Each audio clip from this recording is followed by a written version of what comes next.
I hereby call the Student Fees Commission back to order. It is the opinion of the chair that all members are present.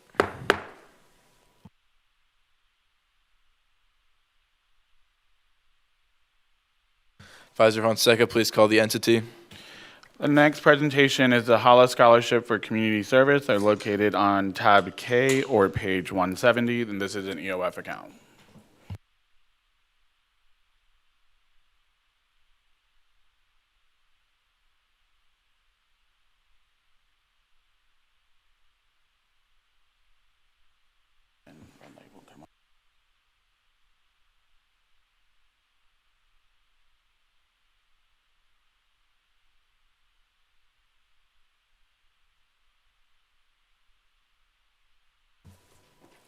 Welcome and thank you for taking the time to present to the Commission. You'll have 15 minutes to present your line item covering topics that you think will aid the Commission with their decision. Following that, we will have a question and answer period. We will begin with introductions from the Commission. Hello, my name is Amy Nguyen and I serve as the Vice Chair. Hi, my name is Joanne Wong. I serve as the Underserved Commissioner. Hello, my name is Grace Naylor. I serve as the Freshman Commissioner. Hello, my name is Jasmine Pang and I serve as the Health Professions Commissioner. Hello, I'm Tyler Beatty and I serve as the Out-of-State Commissioner. Shilu Surrender, Financial Aid and Scholarships. Scott Jensen, Student Affairs. Gabriel Fonseca, Student Government. Michael Cepeda, Budget. Lindsay Fletcher, Budget Office. Ella Runquist, Adult Learner Commissioner. Brett Nyandoro, Engineering Commissioner. Guillermo Gomedo, serving as International Commissioner. Abdullah Tewana, Government Oversight Chair. Matthew Fon, Speaker of the Student Senate. Hi, I'm Luke Bum. I'm the Student Body Treasurer and the Chair, and you're welcome to start whenever you're ready. Thank you. My name is Enid Ortiz. I am the Engagement Specialist for HSI Hispanic Serving Initiatives of WSU. Thank you for having me here, and thank you for all the work that you do every day for the students. We appreciate it. The mission of the HALA Scholarship for Community Service is to assist students in completing their program of study at WSU. The scholarship was established in 1991 and provides scholarships to all outstanding WSU students. The purpose of the scholarship is to provide financial assistance to students while promoting the value of community service, to foster a sense of civic duty and commitment to the university and greater Wichita area. The key objectives of the scholarship are to aid in the intervention and graduation of the WSU students while investing in them giving back. To achieve these objectives, the scholarship includes awards based on financial need, academic achievement, and service activity. Awarded students must agree to engage in community service activities for WSU and or community-based organizations. We inherited the scholarship responsibility and we are forever grateful to Mr. Larry Ramos. Mr. Ramos has entrusted us to continue his legacy in keeping this historical impact of this scholarship going forward. The scholarship is open to undergraduate and graduate students in all major colleges attending WSU. Eligible students must be enrolled in full-time at WSU, at least has a 2.75 as GPA, and have earned a minimum of 12 credit hours. Students who have significant barrier in pursuing a post-secondary education are highly considered for selection. Since the scholarship incepted in 1991, 361 scholarships have been awarded to 228 students. Students selected for this scholarship are required to volunteer for the university and our community. It is expected that volunteers' experiences will highlight each recipient perspective of the value of community service. Students are required to submit the following according to the scholarship application, personal statement, college transcript, recommender, and an agreement form. Because of these community service activities, recipients realize the importance of giving back to their community. Often, the recipient volunteer for more than what they are required, the number of hours, and continue to do so after the HALA scholarship is seized. For this reason, the scholarship has gained the university and the community recognition and support. For example, Schools and community-based organizations had invited recipients to speak at workshops and had served on committees. As each student is required to perform 20 hours of community service each semester with the university or community-based organizations in the past, scholarship recipients has volunteered as mentor, tutors, healthcare aide, guidance counselor, and community service workers, volunteering in hospital, retirement community, schools, and other civic-related organizations. Numerous individuals, including students and group of people, will be directly impacted by the community service performed by each scholarship recipient. Recognizing the history of this scholarship, it has been important to maintain the integrity and continue the efforts of the HALA Community Service Scholarship has provided to the students.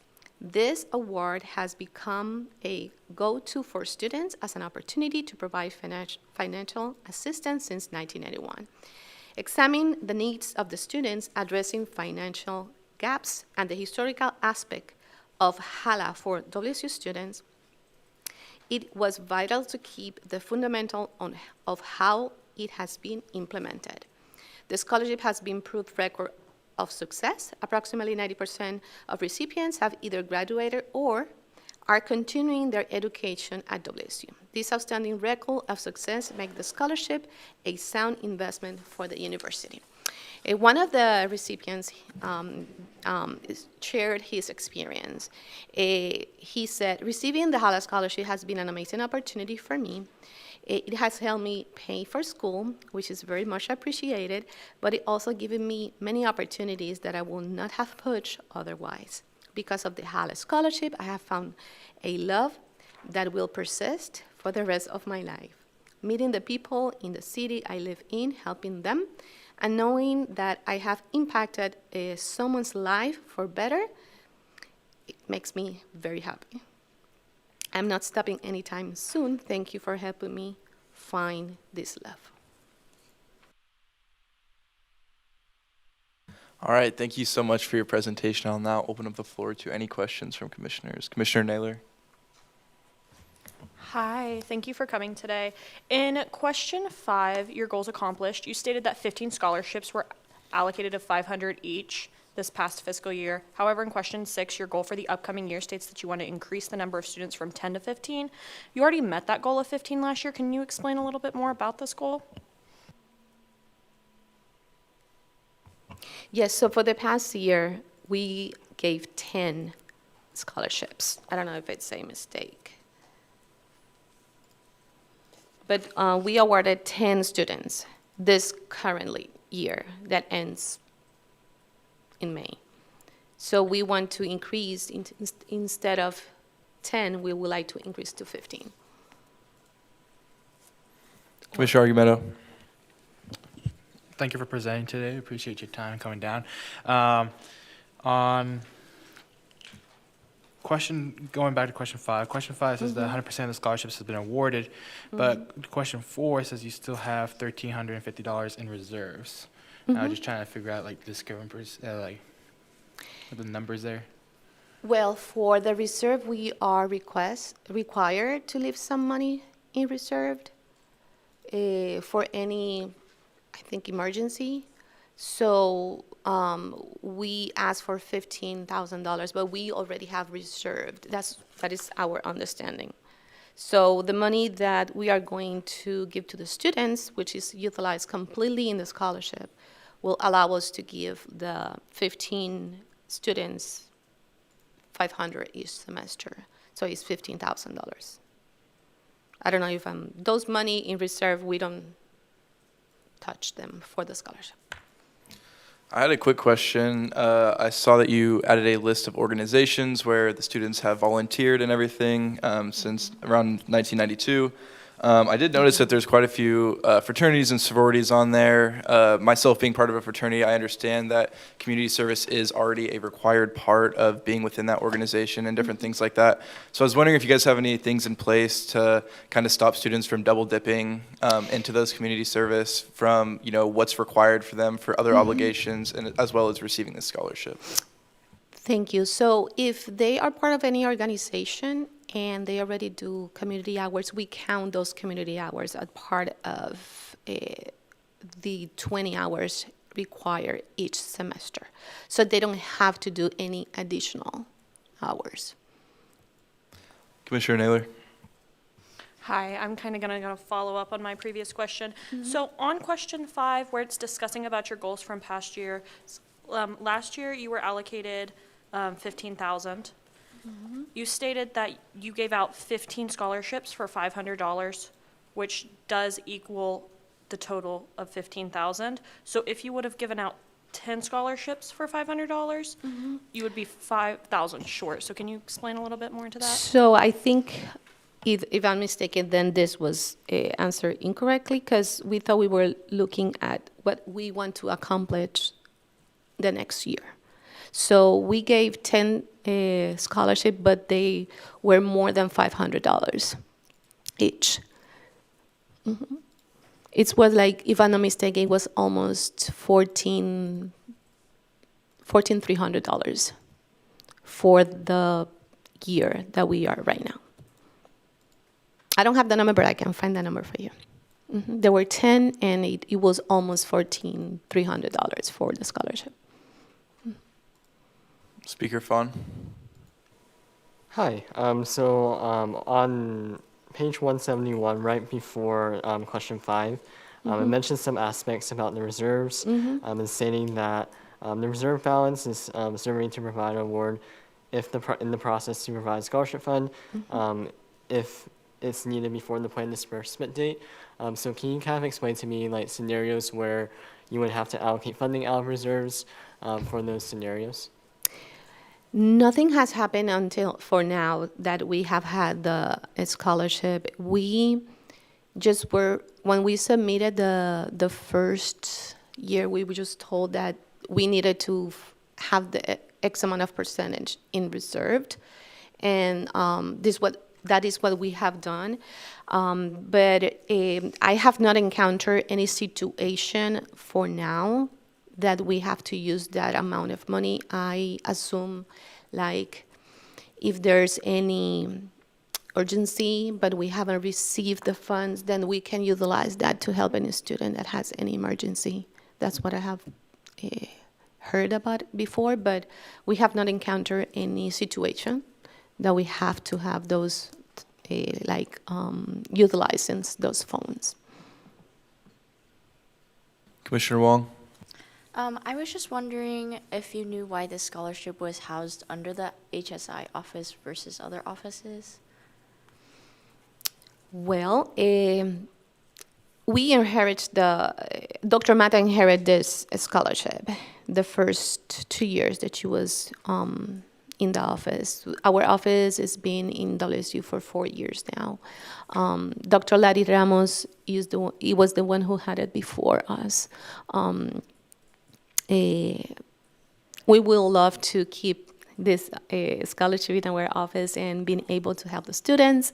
I don't know if I answered that question correctly, but this is what we have now for the time that we have existed and as the HSI office. Speaker Fawn. Yeah, so can you kind of clarify to us who Dr. Larry Ramos was, like if it was associated with an office, or what that process looked like in transitioning the scholarship from him to your office? Yeah, so Dr. Larry Ramos has been in here, Mr. Larry Ramos has been in here for more than 30 years working at WSU. I was not at the HSI office when this transition of the scholarship was given to Dr. Saramata. I know that we wanted to continue the support to the students, especially those students that have other barriers, for example, that are not eligible to receive the Pell Grant. And I have known, when I arrived to the office, I knew that it was very important for us to keep supporting the students. But I cannot tell you how that process happened, because it happened before I got into the office, but I will be more than happy to follow up with Dr. Saramata so she can explain a little bit more on how that process went from Mr. Larry Ramos, to the HSI office. Commissioner Pang.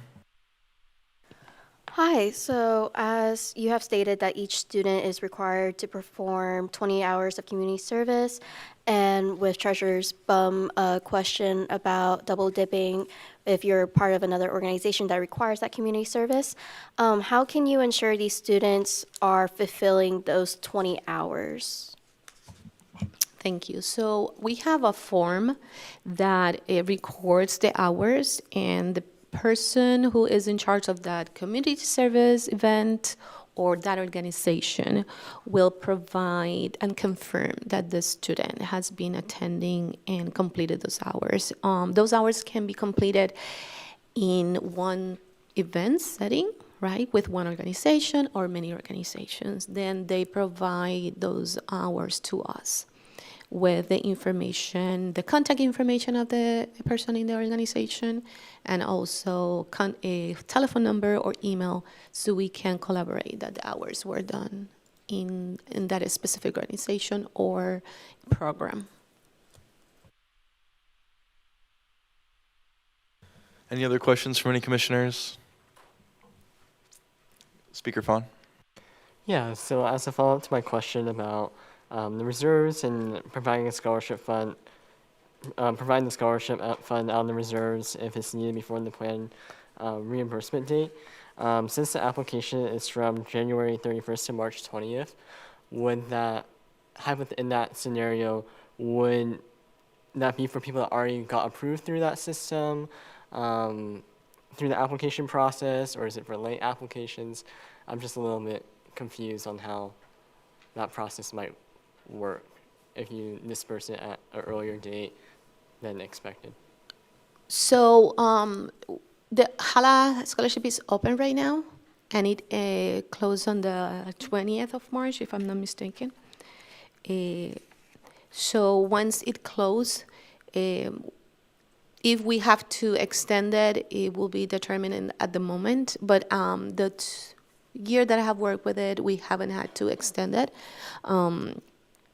So we have a committee, and then we go over the applications, and then we choose the students that are eligible to receive the scholarship. And then we go through all the recommendation papers that they submit and the statements that is required to submit in the scholarship. And then we let them know it will be like an acceptance if they want to receive that scholarship. And then we send those documents to the offices required so they can do the disbursement to their students' account. I don't know if I'm answering the question correctly for you, but I don't know if you're looking for something more specific. Speaker Fawn. Yeah, I think I just wanted clarification, with reserves, it just mentioned that it can be dispersed at an earlier time. So I was just kind of seeking clarification on what circumstances would that would require that to happen, especially if there's already a specific timeline for the application period and notification. And I guess I can just read strictly from the application. The wording says, the amount added to the current reserve balance will serve to provide an award if the process to provide the scholarship is needed before the planned disbursement date. So he's just asking, what situation would that happen in?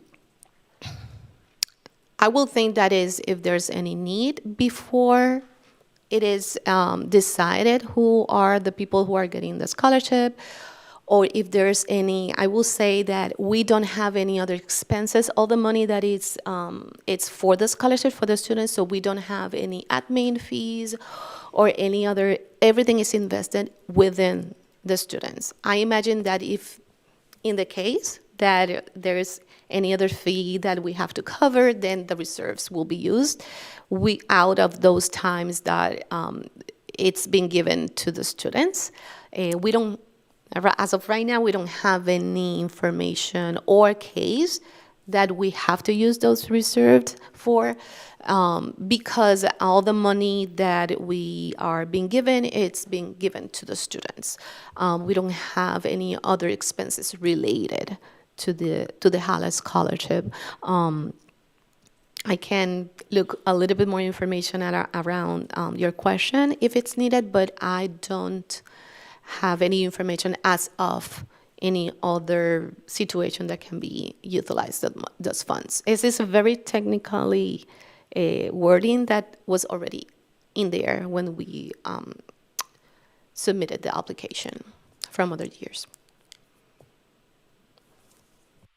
Commissioner Naylor. You talked about extending the application dates. Can you explain what would be the reasoning behind that, and then maybe how many applications you do receive? I'm sorry. Last year, we received over 30 applications from students. We didn't have to extend it. I just mentioned extend it. If we have for any reason, there's always room for that. But it's not expected to extend the deadline of the application. We opened it very early this year, so giving time to students, and also putting in the Sugar Blast and giving them the opportunity to apply. We also provide information of students that come into the office as a resource in different platforms we have, including the social media for the office. So we are giving it a lot of exposure, so students have the opportunity with enough time. So it's been open since January to March 20th. So if for a reason we have to extend that, it will be maybe, and I assume it's because we don't have a lot of students that have applied, but that will be one of the only reason I see that can be extended for any reason. Or if the process for any reason was not available, maybe the application was not available on the website or something technically happened, then we give them more time for the students. All right, looks like it's all the time we have. Thank you so much for coming to present today.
person right there, and the red light will come on. Advisor Fonseca, please call the entity. The next request is the College of Fine Arts Programming. They're located in tab L or page 194. Welcome and thank you for taking the time to present to the commission. You'll have 15 minutes to present your line item covering topics that you think will aid the commission with their decision. Following that, we will have a question and answer period. We will begin with introductions from the commission. Hello, my name is Amy Nguyen and I serve as the vice chair. Hi, my name is Xiaowen Wang. I serve as the underserved commissioner. Hello, my name is Grace Naylor. I serve as the freshman commissioner. Hello, my name is Jasmine Ping, and I serve as the Health Professions Commissioner. Hello, I'm Tyler Beatty, and I serve as the out-of-state commissioner. She Surrender, Financial Aid and Scholarships. Jason Pose with the Budget Office. Michael Zepeda with the Budget Office. Lindsay Pletcher with the Budget Office. Ella Runquist, Adult Learner Commissioner. Brett Nyandoro, Engineering Commissioner. Guillermo Gomelo, serving as International Commissioner. Abdullah Dewana, Government Oversight Chair. Matthew Fon, Speaker of the Student Senate. Hi, I'm Luke Bum. I'm the student body treasurer and the chair, and you're welcome to start whenever you're ready.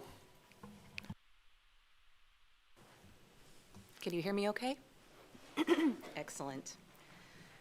Good afternoon. We are pleased to represent the College of Fine Arts, or CFA, via Fine Arts Programming. We have a full house today. My name is Megan Ewert, and I'm the business manager for the College of Fine Arts. With me today is our Dean Marie Bukowski, our Assistant Dean Wendy Haynes, Chayla Clausen, our Director of Performing Arts, and Dr. Timothy Shade, our Director of Music. This request is to fund fine arts programming, which consists of multiple areas in 2 different schools within the College of Fine Arts. Of the provided student fee funding, each school receives a percentage to cover a portion of the cost for all fine arts productions and concerts.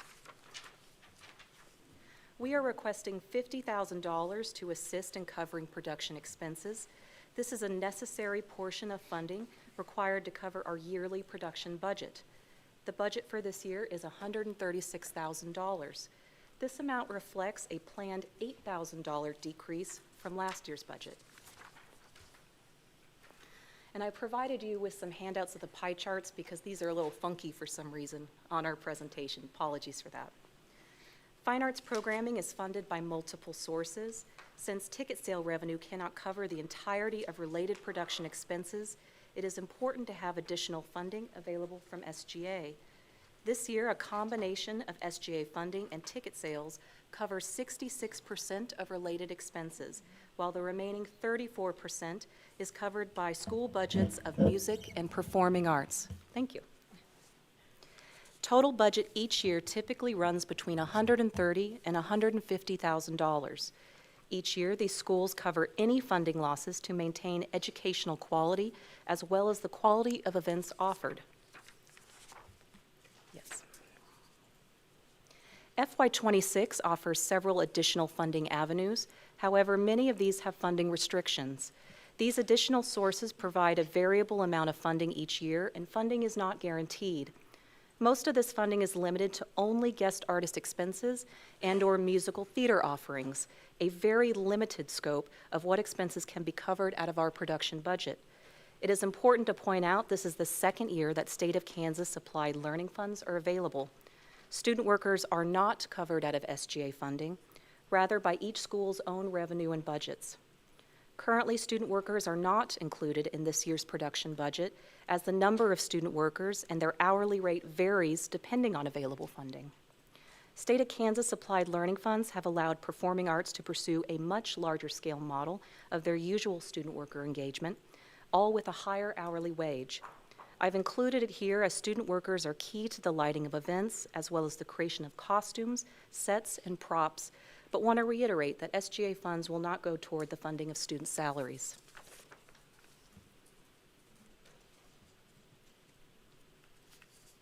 Each year, there are a variety of performances offered, including operas, musicals, dance, plays, choir, original films, instrumental ensembles, and guest artist performances. As of this January, a total of 30 ticketed events are scheduled. Depending on the production, there may be multiple performances to attend.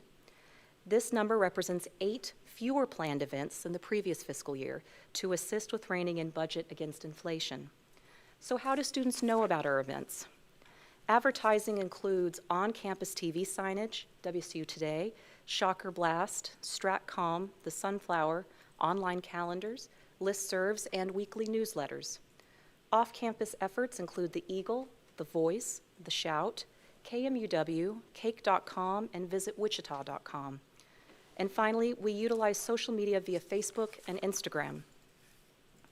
The quickest way to view all of the College of Fine Arts events is to go to the CFA calendar website.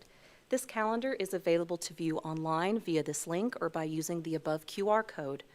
We encourage you to check back during each semester to see new offerings as information becomes available. Please check it out.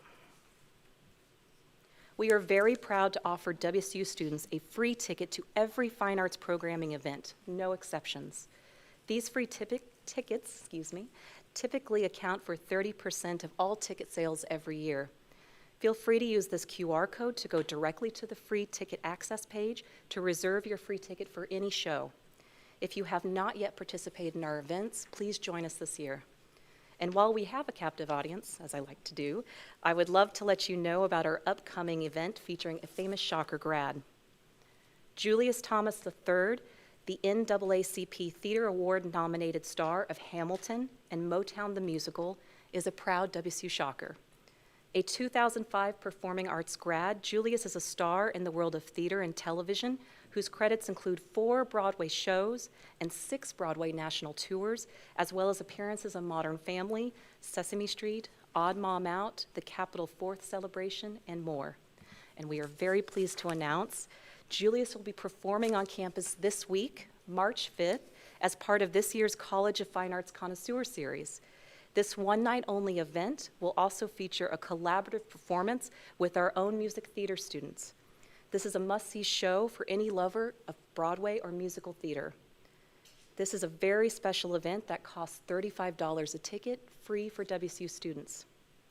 I've included a QR code if you're interested in more info or securing some additional tickets for your friends or family.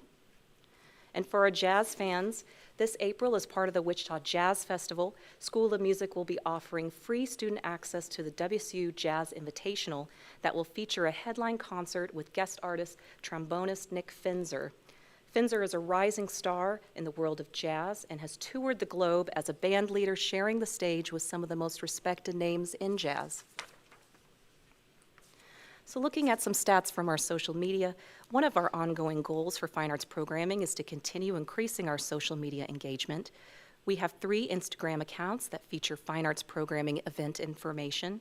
Since last year, we have seen a total increase of 686 followers via Instagram. As of FY24, data is being gathered via Meta as well as a Hootsuite business account to track social media growth across the college. It is with this data that we have seen significant growth in our audience reach over the past 2 years. And here are our Facebook gains, notably with an increase of around 400 followers since last year. These increases reflect our evolving strategies in advertising to get the word out about our events. So far, we are on trend to match ticket sales from last year. We can only currently report on fall 2025, which shows 3,827 total tickets sold with a net revenue of $21,211.53. Of those 3,827 tickets, 937 of them were free student tickets, or 25%, which is in the dark blue on our chart.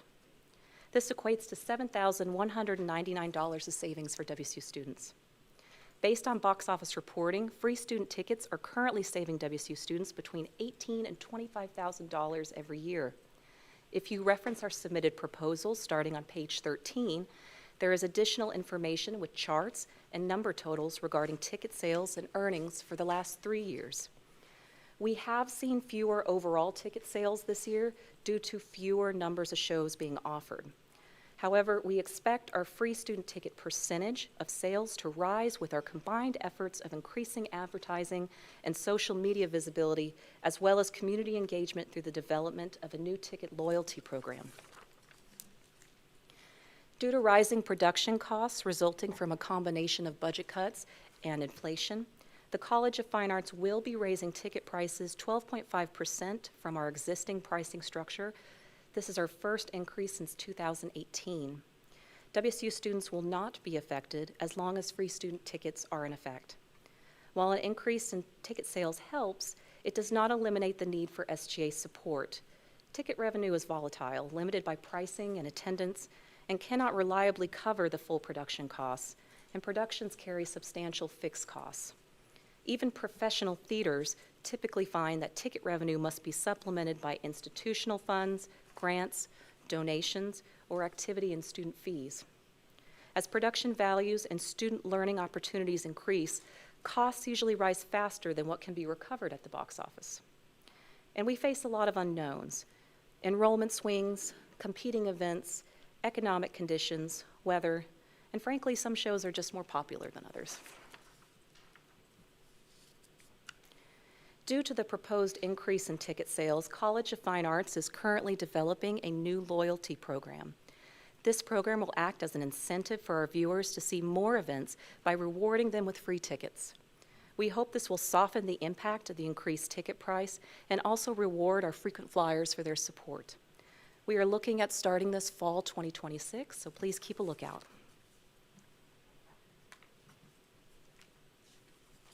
Now that we have discussed revenue, let's talk expenses.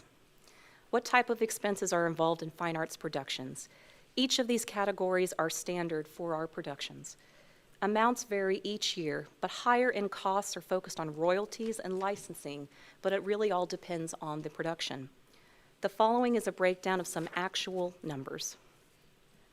Comparing two musical theater productions, one from last spring and one just completed this fall, Company, which is on the right, had the following itemized budget with a total expected cost of $23,744.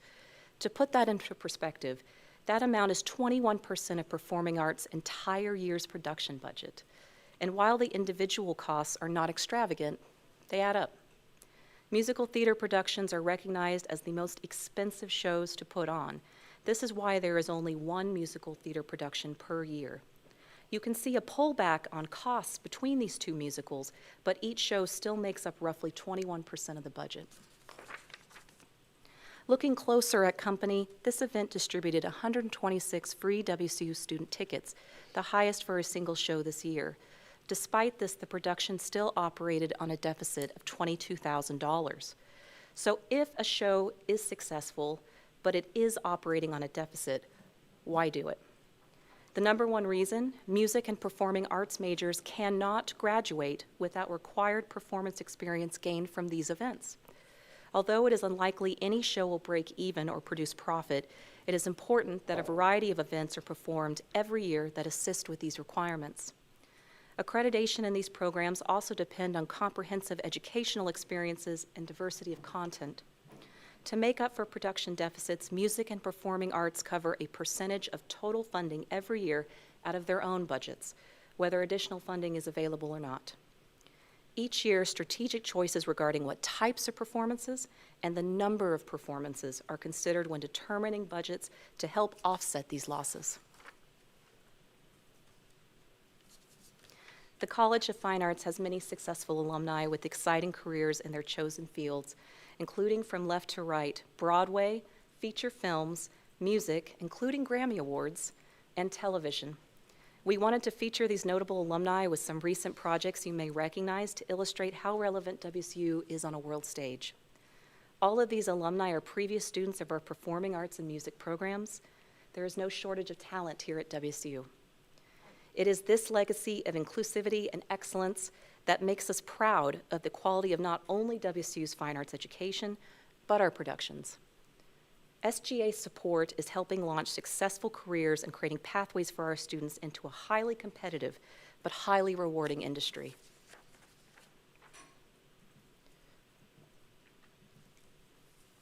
Got to click 3 times. There we go. Oops. There we go. Fine arts programming impacts many WSU students by providing accessibility, applied learning, and required coursework. Our productions serve all students through free event access and directly supports every CFA major. Restricting these events due to funding cuts deprives students of the experiences they expect and need as part of their fine arts education. Offering as many performances as possible ensures students gain the practical skills necessary to be competitive after graduation. These opportunities aren't limited to CFA majors. Any student on campus can audition, work backstage, or participate, gaining valuable industry experience. Artistry, empathy, community. Fine arts do not just enhance campus culture, they define it. At a time when students are facing unprecedented levels of stress, polarization, and mental health challenges, the arts offer something that nothing else can: genuine human connection. Research is clear. Arts participation improves psychological well-being, reduces stress, and strengthens a sense of belonging. These benefits are not optional in today's climate. They are essential to student success. Students have endless entertainment opportunities and options, but most of them isolate, scrolling alone, streaming alone, disconnecting from campus. That is not the university experience we want for our shockers. Live fine arts productions pull students out of isolation and into community. They help students explore campus, discover new opportunities, and build a sense of place and pride at WSU. These events cultivate empathy, resilience, and shared understanding, things our campus needs now more than ever. Since 2014, SGA has supported fine arts productions because these events consistently deliver what students value most: opportunities to connect, express themselves, and feel seen. We remain committed to earning that support every year by creating programs that strengthen student well-being, promote open dialogue, and enrich the Shocker experience in ways no other campus resource can. Thank you. Thank you so much for your presentation. I'll now open up the floor to any questions from commissioners. Commissioner Pang? Hi, I just had a quick question. Under one of your additional revenues, correct me if I'm saying this name wrong, I apologize. The Joe Zaka's Musical Theater Incubator Program Foundation Fund, you had listed 20 grand for variable by year, but also an additional 13,000. Can you kind of talk about that a little bit?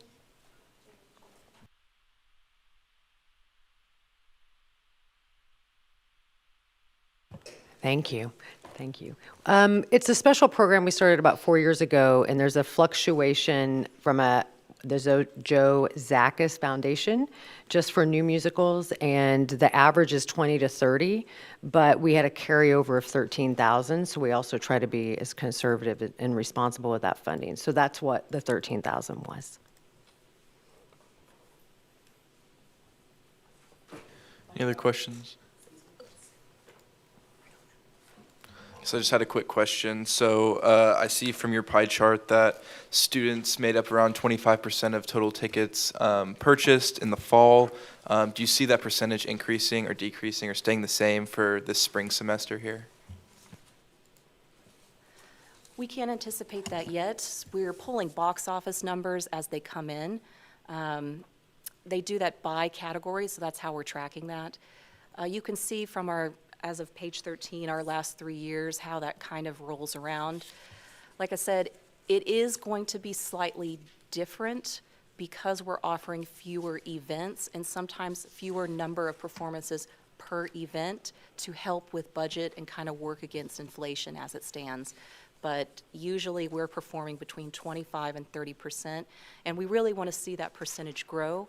So a lot of that has to do, I think, with our social media campaigns and how we're continuing to advertise and prioritizing getting the word out about our events. And there's been some different ways we've been doing that. I know this year we've started, I believe, Chayla, it's called the WUPAC program, where our students are actually going and performing at local high schools. And that's one way that we're engaging our local students, helping with our own recruitment, and also providing those meaningful cultural experiences. And hopefully those students will come to WSU and get free student tickets. So, that answer your question? Thank you. Commissioner Nyandaro? On number 10, it states that fine arts programming will continue to seek additional assistance beyond student fees Do you have any current plans for the upcoming year, like for additional funds, like, yeah? Shayla, are we seeking or have we developed any corporate associations at this point? We've tried to really consider that and work with the foundation. I would say every year we get a couple $1,000s. We do have one company that we're working with that we're in hopes will be able to contribute again next year, but we just haven't been successful yet at large amounts. But they've been helpful, but with some outside corporations. Commissioner Naylor. Hi, under question 7, discussing how many students benefit from the CFA events, you said potentially 23,000 plus students could directly benefit from services delivered by this entity. You stated that this number was tracked by the box office and ticketing software. So was that students that could have gone, and what was the time frame on that? That 23,000 is based on our current enrollment numbers at WSU, I believe including WSU Tech. So all of those students have the opportunity to engage and receive that free ticket. That's what that's based on. Box office is tracking actuals at this point by those categories, which is how we developed those pie chart examples starting on page 13, that you can see how we kind of track our overall ticket sales and how WSU free tickets are engaging in that. Commissioner Argumento. Yes, I just had a question. So we mentioned before that there's been less shows this year, and that's why less students have been going to shows and stuff like that. Do you change your ticket prices to kind of accommodate the fact that you'll be having less shows, so less revenue will be coming in? No, we don't adjust those ticket prices. Usually the ticket prices are via by category, as we showed before, but also the location of the performance. Some facilities have higher costs in regards to labor, performance facilities, engagements kind of off campus, so to speak, depending. That mostly affects the difference of cost, depending on where there's something costs, like on one category, between like $10 and $20 for, I think it's faculty or staff sometimes, as an example. But that doesn't affect students at all. Commissioner Beatty. I understand that last spring, one of the ensemble performances for music was canceled due to weather. So when these ensemble performances are canceled, generally how much of a budget deficit does that cause not getting the revenue from those concerts? Jayla, do you want, or Tim? That's a good question.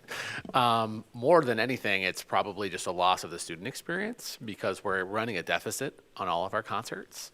So how we try to counteract that, usually whenever we have something like that, is to put it on the internet. So we have a nice social media, YouTube actually is where we stream our concerts to try and counteract it. So the loss, I actually don't have that number in front of me. So it's anywhere from just hundreds of dollars that we would lose on that to counteract what we also didn't have the cost of running the concert. So it's almost moot, you know what I mean? Because we didn't actually do the concert, so therefore we didn't have the cost of it either. So kind of a break even on that.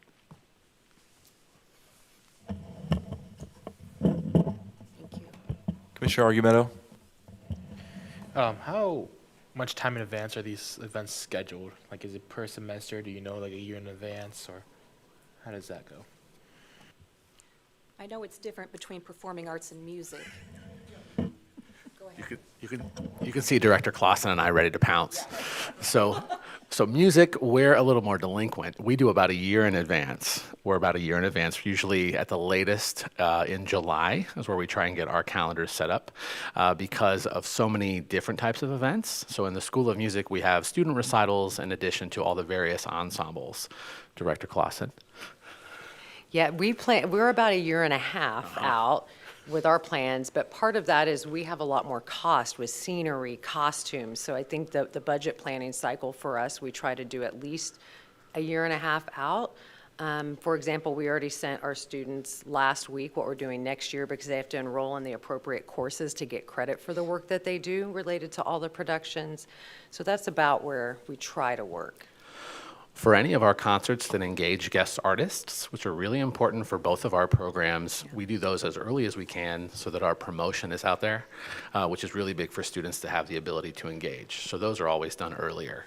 Our basic home concerts, those are done as early as we can, but those may shift depending on kind of what our students need. Yeah. Commissioner Argumento. Sorry, I apologize. I heard music, but yours is a year and a half, and I didn't quite get to your department. Yes, we're School of Performing Arts, so that includes theater and dance. So our planning is, we do several things, but we have one core musical, one core play, and one core dance concert. So that's why we start about a year and a half ahead, because we have all of the other theatrical elements to plan for. But I would also add that the calendar for the academic year does go live on July 1st of every year, and so you'll get a sense very early on for planning and choosing what things you might want to attend. And then as things come up, we may add to it or change dates, but you can see the bulk of the year by July 1st for that following academic year every single year. Vice President Nguyen. Sorry, I had a clarifying question. Do WSU Tech students receive free tickets as well, or is it just on-campus students? It's WSU Tech students as well.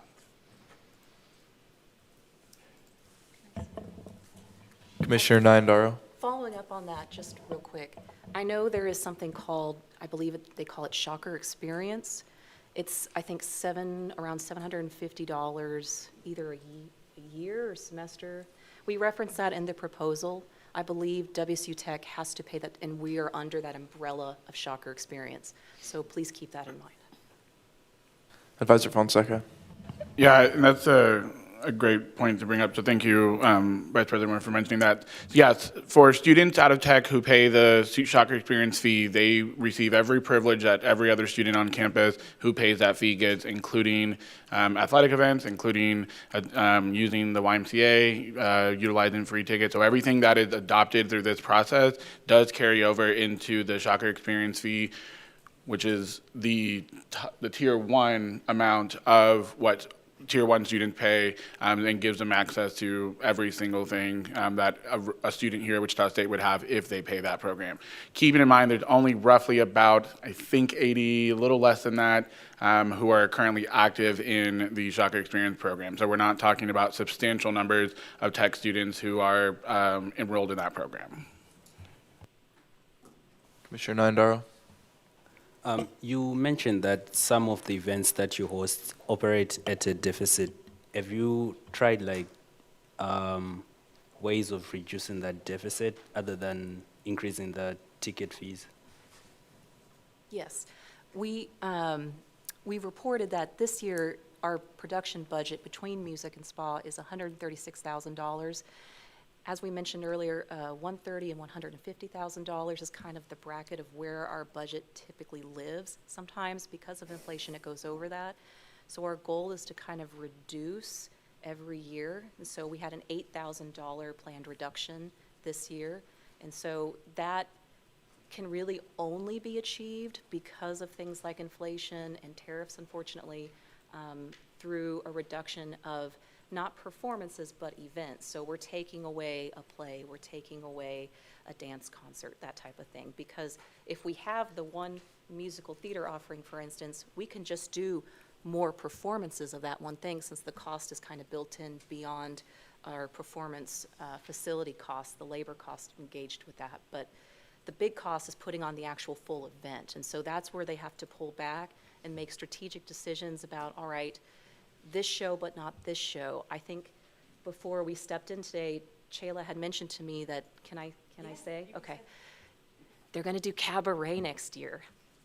So, I'm not even a musical theater person, but I'm just like ding, ding, ding, ding, ding, that registers for me. So, but the royalty, I think, and the licensing fee on that is like $6,000. Again, these big name shows cost more to put on. So, depending on what we put on, that's why especially performing arts really has to plan ahead.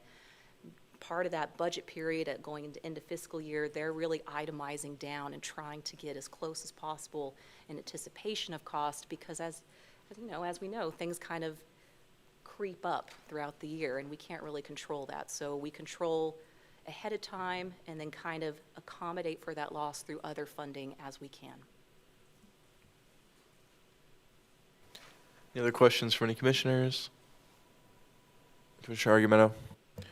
So I just want to know how the budget for this year came up. Do you guys have a board that kind of determines your budget? Or how is this number, I'm trying to say here. How do you guys come up with this number? Well, I collected numbers from both performing arts and music regarding the previous fiscal year, keeping in mind what our common expenses are. Each director submitted to me kind of an itemization that they're expecting. Now, granted, surprise costs could creep in, but overall, they kind of know the categories that are going to hit them. So they're very different. Music isn't near as expensive as performing arts. Again, you're looking at things like musical theater. You're looking at a lot more visual display with performing arts. And that's where they'll have everything itemized out, which we did submit as part of that early expense report beyond just the regular budget report, because fine arts programming 101994, the org, is more of a reimbursement fund. We transfer money out and reimburse these schools for expenses that I've already paid throughout the year, because we can't really wait on the distribution schedule. They have a production schedule to follow. So one way to track our expenses then is their self-reporting going across several of their orgs, from RU, from GU, if they have it, which we really don't at this point, and how we spend on foundation funding. So the directors are self-reporting and tracking their own alongside their admin to get these kind of like expected versus actual itemizations every year. Can I add to that just slightly? I'm thinking of your question, just like for a window in performing arts, how we do it. We do it as a team. All the faculty come together and we consider all of the students in the school and where they are in their learning process and what year they are. How do we choose a play musical that is appropriate for where they're at in their learning process and to align with accreditation? So we do it as a team, and we get student input as well of faculty. So just would offer that just as maybe a more microcosm window into how we do the planning process as a collective, considering the average of the last few years of our budget. All right, it looks like it's all the time we have. Thank you all so much for coming to present today. We appreciate it.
To go on.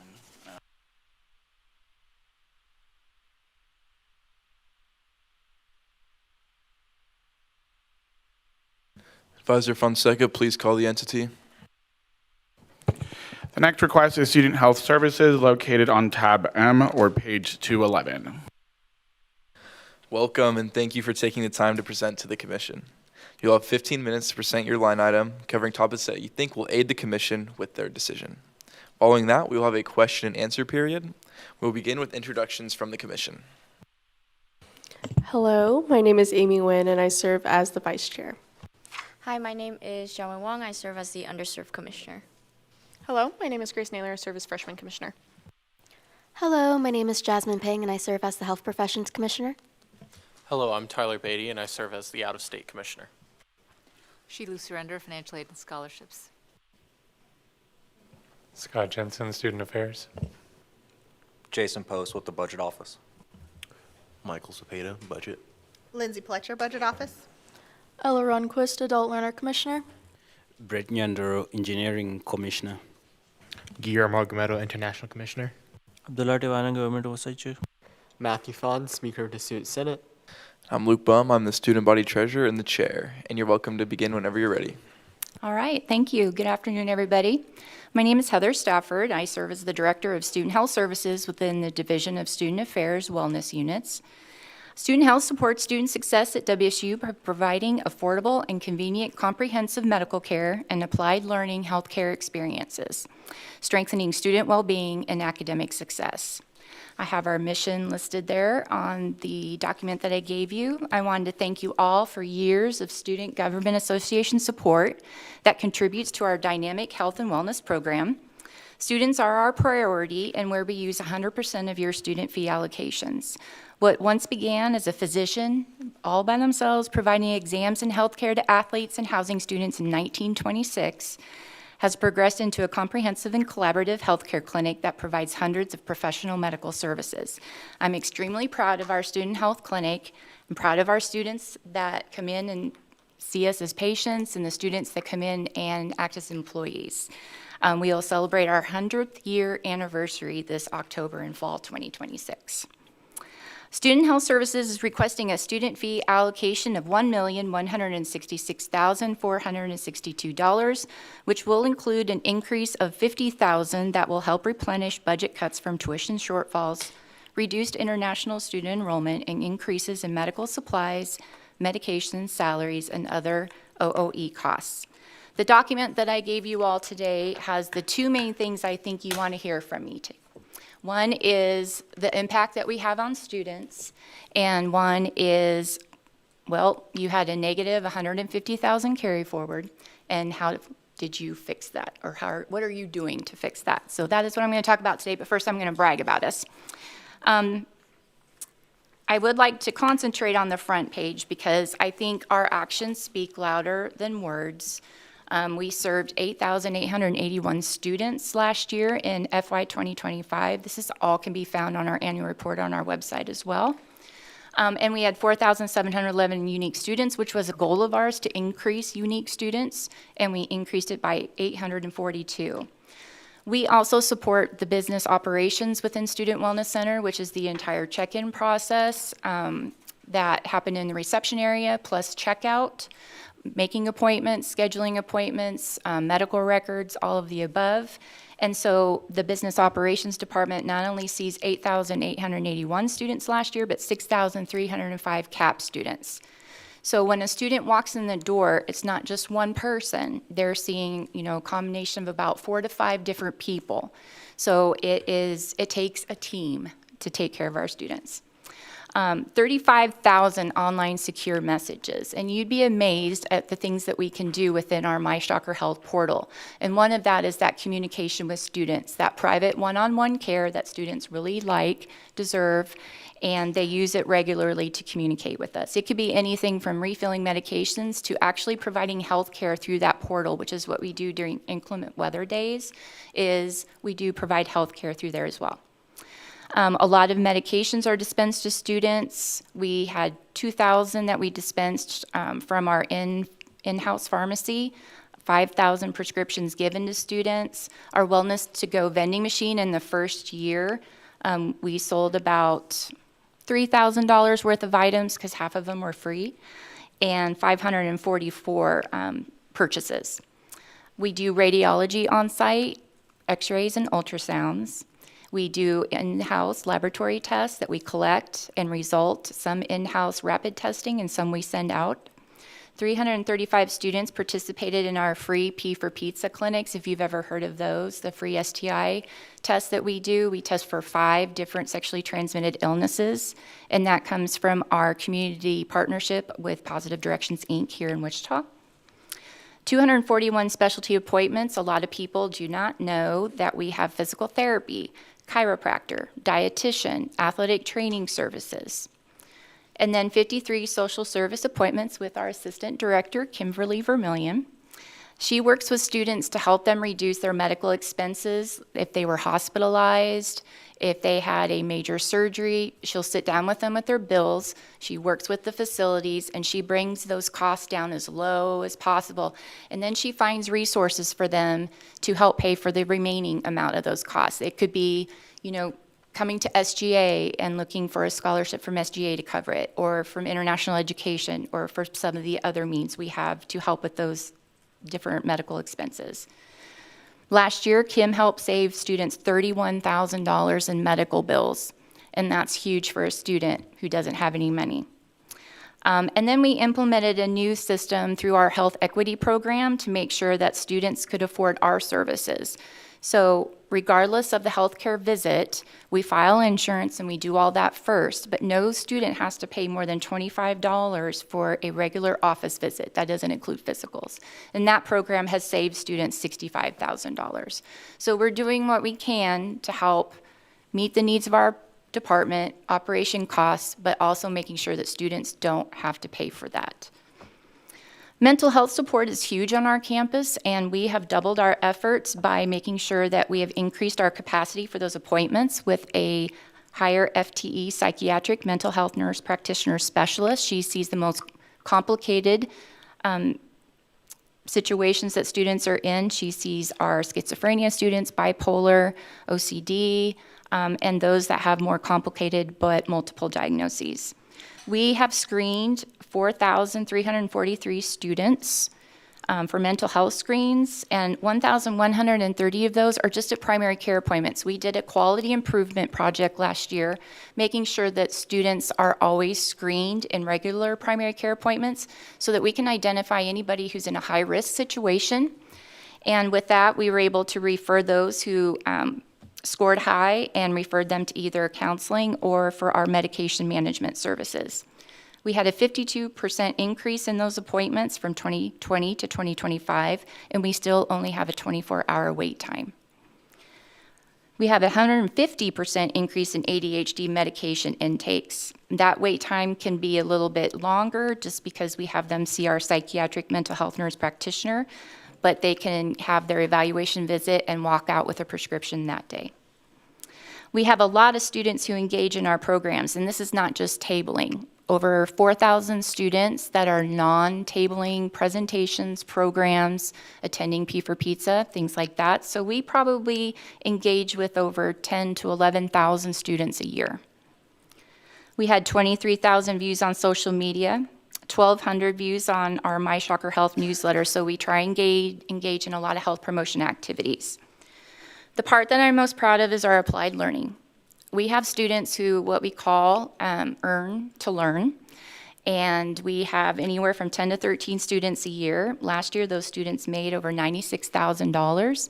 Some of that is from applied learning funds. Some of that is from our internal funds that we get from SGA. We use those funds to help pay our students. 13 paid applied learning students, they get experiences in our business operations, laboratory, clinic, a lot of experiences, and I'm proud to say 8 of our students were accepted into post-baccalaureate programs or master's or medical school. So that's really exciting, and none of them were denied that extra education. They all got accepted. 47 students also do some type of clinical rotation through student health, and this could be from athletic training, physician associate, physical therapy, athletic training, masters and undergrad students. 90% of those students felt their experience at student health was extremely beneficial, and a lot of clinical hours were in our clinic. Our patient appointment satisfaction rates are 92% or higher. National average for most primary care clinics are 75%. 95% felt their experience positively impacted their mental health, and 87% felt their experience at student health positively impacted their overall WSU experience. It's really hard to convince students that their TB test has impacted their overall WSU experience, but we still try and collect the information anyway. Okay, so now we're going to talk about why did student health carry forward $150,000 deficit this past year? That's been the first time in many, many, many, many, many years. And it was a result of numerous things. It was a crazy storm. But what are we doing to correct that? First of all, the $75,000 that you all gave us in July helped us extremely start off in a positive way so that we didn't have that burden and pressure of trying to overcome all of that. But I think we've done a great job in curbing our expenses. As you can see, we reduced OOE by 20-25%. Normally at this time of year, we've spent 75% of our budget. And you can see that we've done a pretty good job of controlling those expenses. We have a nurse practitioner who's worked really hard to bring in free medications for students. These are sample medications for manufacturers, and it adds up to be over $10,000 worth of medications for free that we can give students. That also helps us in preventing us from purchasing a bunch of medication that we don't need. We've reduced controlled salaries by eliminating an open certified medical assistant position in student health, and we eliminated 2 open temp positions in business operations for Student Wellness Center, as we do financially support that area. We reduced temp clinical staff in our lower volume periods. We use clinical staff when people are on leave or during high volume areas. So like August, when international students come in for their tuberculosis testing, September, October, January, February during flu and cold months. And those heavier volume months, we tend to use a lot more of our temp staff. We've also had quite a few of our regular staff on medical leaves, which does still require us to use temp staff because we need to maintain a certain ratio so that we can maintain the amount of patient demand appointments. We no longer fund a half position of Hope Services, so that has saved us $45,000. We are considering AI chart enhancements to decrease staffing needs within their normal appointment times. We eliminated all travel and conference costs. We did attend a conference in November, and this was local within Wichita, and it also helped support our physician associate program by giving them some attendee numbers. We increased our use of federal work study. These are funds that we used to help replace some of the non-applied learning student wages. As you can see, we've increased our student wages by getting the applied learning funds, which is not a sustainable route of funding. We understand that, but it does help tremendously, and it helps our students. We were awarded that grant as well as an American College Health Foundation grant that I applied for, and that awarded us $15,000 to concentrate on student immunizations that we work with our housing students. And then we were awarded funding from the Kansas Behavioral Health Center of Excellence funds, where that helps fund our psychiatric mental health nurse practitioner. We continue to see community partnerships like Positive Directions that does the free STI testing for us, and other community partners like Wesley Hospital, who occasionally donates free equipment to us. We actually got a new high and low table to put into our exam room so that we can accommodate and be more accessible to our students with disabilities. We review our assessment survey findings every year to improve or increase our healthcare services. What impact does that have on our programs? I think we do a really good job of using the funds that we have and still meeting patient needs. We might have an additional wait time during our heavier volume times. We might have to decrease a variety of prescription medications, but then also e-scribing out to pharmacies for students who have transportation is not a bad thing, and we make sure that we still have medications available in our on-site pharmacy for those students who don't have transportation. With the GU cuts this year, that only affects my salary. That's the only general use funds that we receive, and so that'll be absorbed into our RU funds. And heaven forbid, if we do not get applied learning grants, this would mean a reduction in our student employee positions, which I would take personally. So I have provided all of my information at this time. A couple of things that I just wanted to weigh in on is that we do other things to help support the campus community. It does still involve students, but we want to make sure that, we give all the information to you. We have partnerships with numerous campus departments. We provide first aid support for Clash of Colleges, rowing regattas, pumpkin run. We support athletics and non-orthopedic medical visits and institutional laboratory testing. We work with College of Health Professions to make sure their compliance needs for their clinical programs are met. And we work with meningitis vaccine documentation and housing to meet the KBOR requirements, and tuberculosis screening testing to meet the state of Kansas laws for higher education and tuberculosis testing. Students appreciate our staff who are experts in college health, because not only do we see them for their medical illness, but we connect them to all the departments on campus that they may not know about. We do numerous referrals all year round, and we do keep track of that, and that'll be on our annual report. Things we do to contribute to the public health of the campus community is our faculty staff acute care clinic, our faculty staff annual physical exam laboratory services. Those pay for themselves. Student fees are not used to cover those costs. The My Shocker Health Wellness to Go vending machine, our newsletter monthly. Everyone on campus has access to our immunizations as an employee or student. Laboratory services. Sorry, that's the time right That's there. okay. That's okay. All right. I'll now open up the questioning period. I'll actually start off with a question. So I wanted to ask about the comment that you shared regarding the Student Wellness Center Business Operations Unit. So as I understand it, Student Health is funding the entire Student Wellness Center with their resources, but is a wellness-wide service. So am I correct in saying that Student Health is using its fees to fund certain services for CAPS and HOPE? I would say we are not funding the entire Student Wellness Center. We are funding student operations, the business operations at the front desk. And then we fund the checkout area, which is only student health because we file insurance, collect payments there. I would say that you can say that students who check in at the reception are also for CAPS, so there's that. Speaker Fawn. Yeah, to follow up with Treasurer Bub's question, I was kind of curious on what some of those conversations look like, or what that process looks like for transferring between Student Health Services and the Shocker Wellness Center. What does that look like in working with some of the other entities like Hope Services and CAPS in that space as well? So last year, we transferred the $45,000 for a staff position to Hope Services. And that is all we have transferred to Hope or CAPS. This year, we do transfer the money to support the business operations, but that also benefits us as well. Other than that, if there's any budget cuts made, the Student Wellness Center takes it as a whole, and then we divide it up.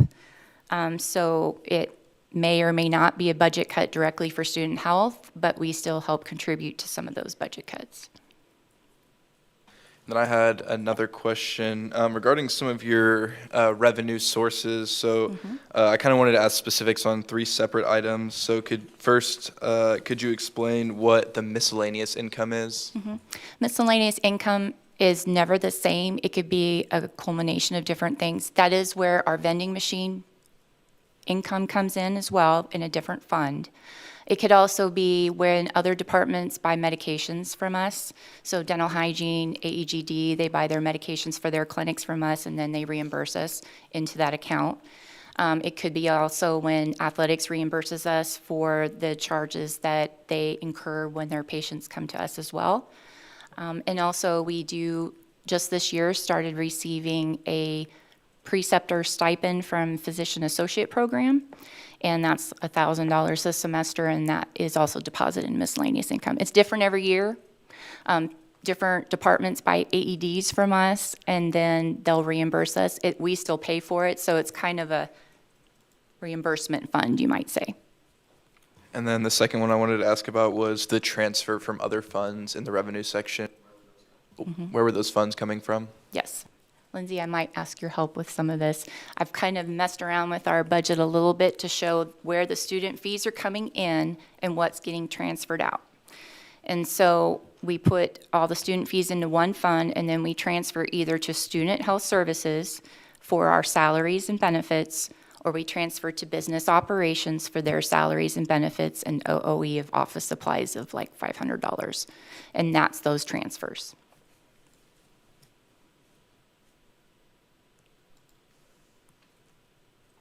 Vice President Nguyen. So if you were not granted the increase of the $50,000 requested, do you see the services for students increasing again on top of the 8% already increased? Can you explain that a little more? Yeah, so in your department operations, it says to offset the budget cut impacts, you increase prices by 8% for all services. Can you say what page your number? Oh, you're sorry, on? 218.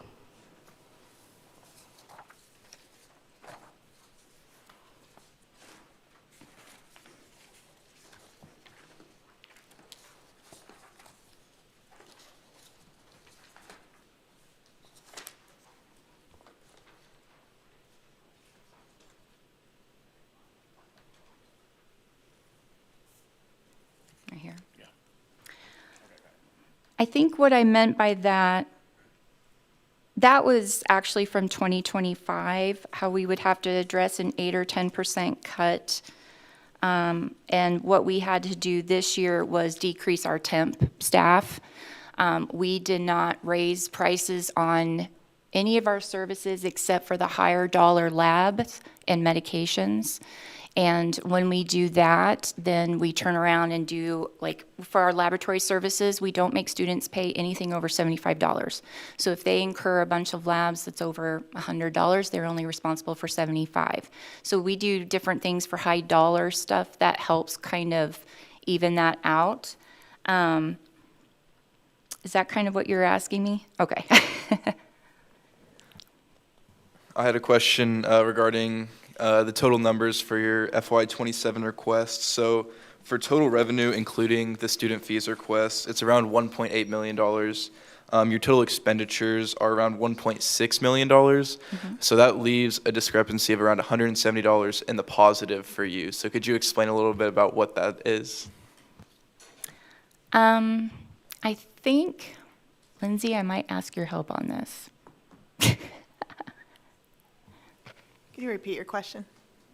Yeah, so looking at the FY27 request, their total revenue, including this year's student fee requests for FY27, is $1,845,165. Their total expenditures expected for the year are $1,674,907, which leaves a discrepancy of $170,258 in the positive for this entity. So could you explain a little bit about what that discrepancy is? Well, I think that kind of the 150,000 negative deficit we came into it with also, but we do try and carry that 10% so that we're one measles case away from having a big problem where we'd have to buy those little things that maybe not everybody has to worry about on campus. So we try and keep some set of reserve. Does that answer a little bit? Okay. Advisor Jensen. Also, you'll notice that the student health total is not put in there. And so that's almost exactly 170,000. And so because we don't know the exact total yet until we get the final number, that's the number that's missing in that line right there. Speaker Fawn. Yeah, so for clarification for the $75,000 that SGA provided in the summer, can you kind of detail of where those dollars are used to help cover the shortfall in addition to the timing of how those things worked out for student health services? Yes. So I would say that that $75,000, anything that we get from SGA goes towards salary and benefits. And during the summer, when we don't have applied learning funds, we use that to cover the salaries of our student employees.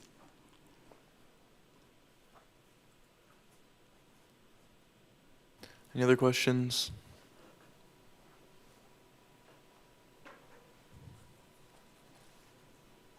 All right, seeing none, thank you so much for your Thank you. presentation. Sorry, we've got one more. Commissioner Wong. On page 218 for question 10, it says that Student Health Services has decreased their dependence on student fees.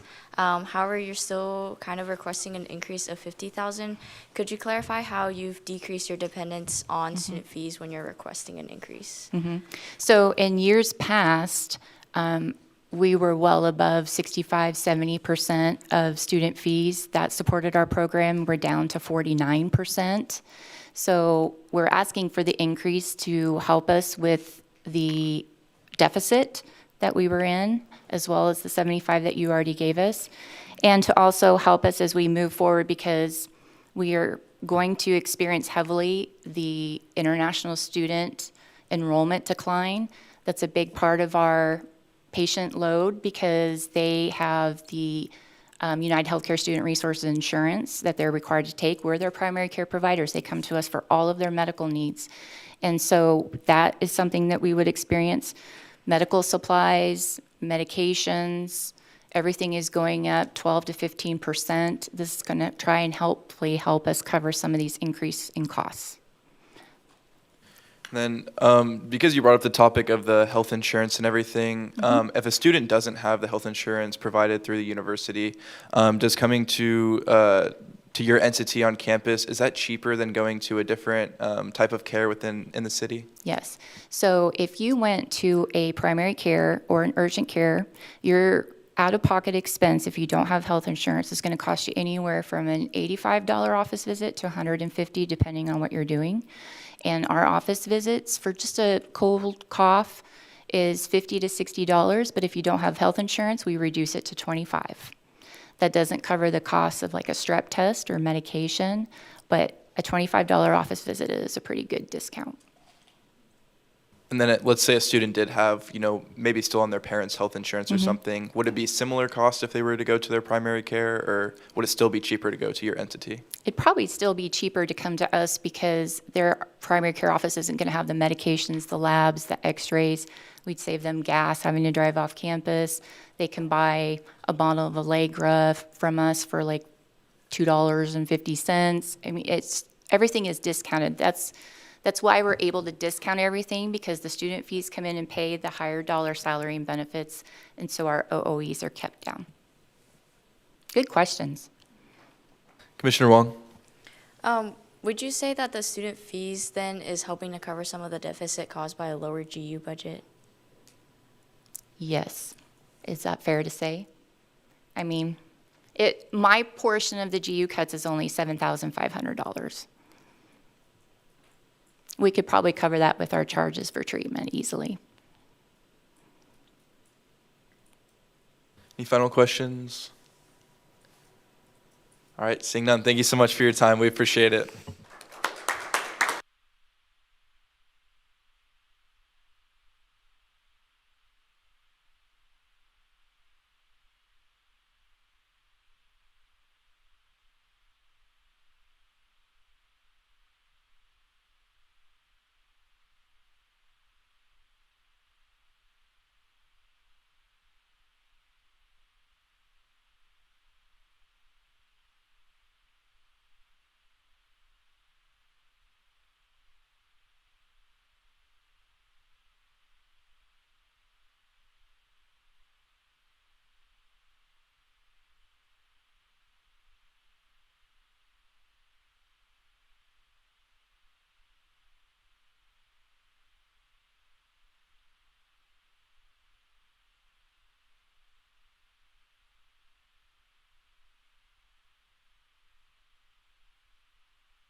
button, the red light will come.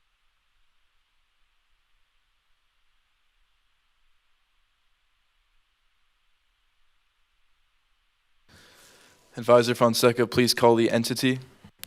The next request is the Wichita State ESports. There are two requests in this one. Their EOF account, which is their scholarships, and then their student service account, which is the rest of their funds.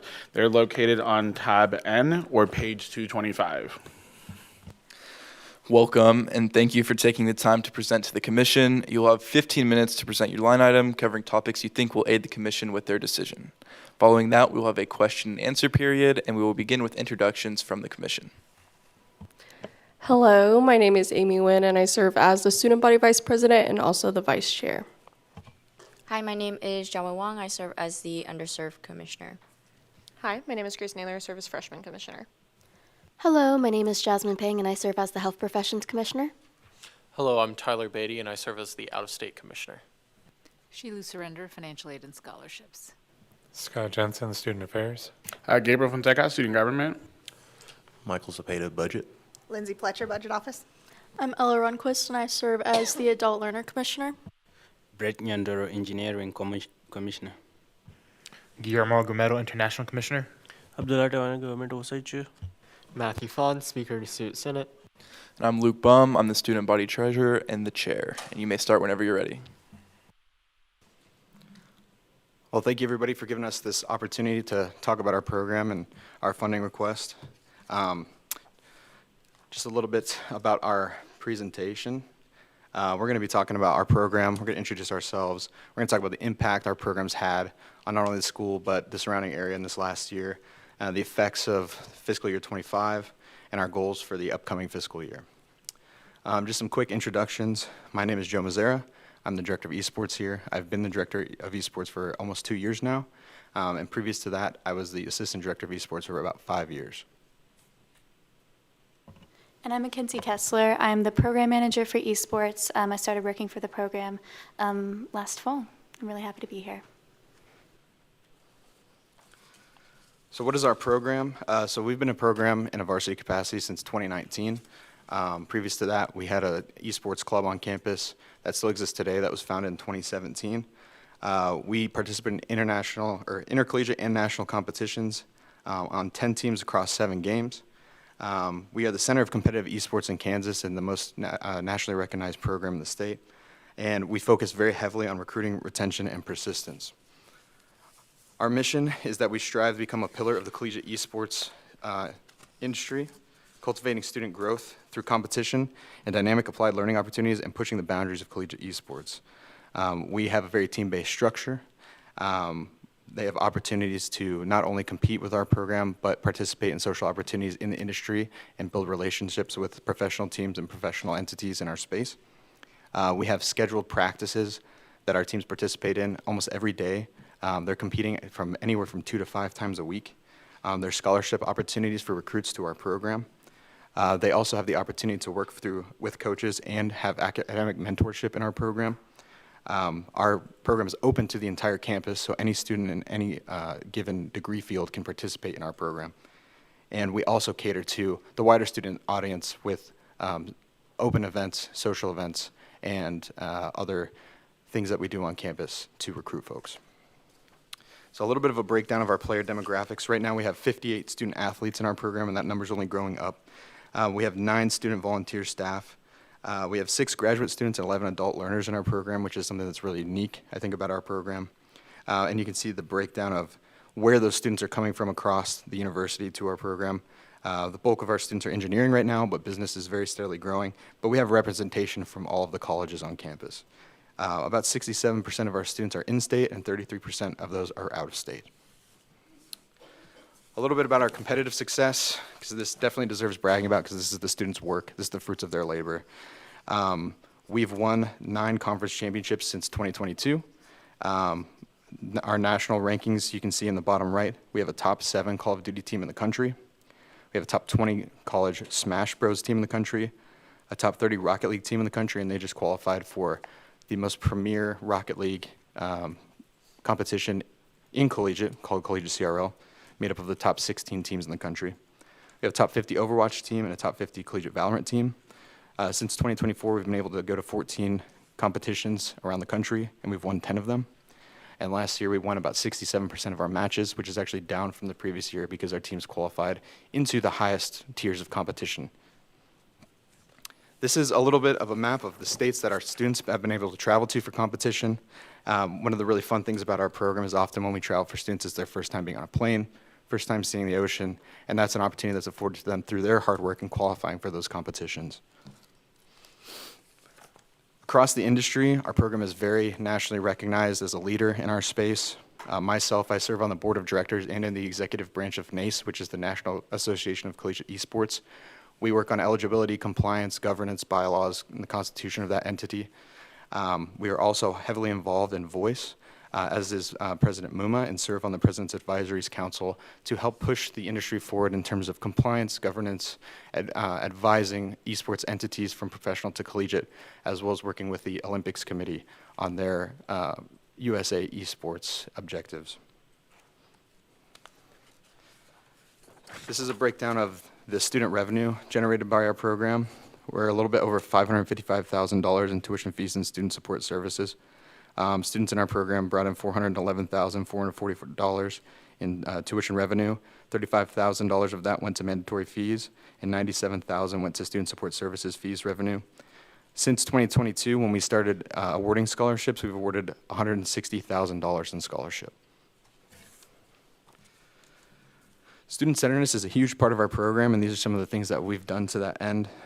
Connecting really heavily with the high schools and the students in our region, as well as the larger community.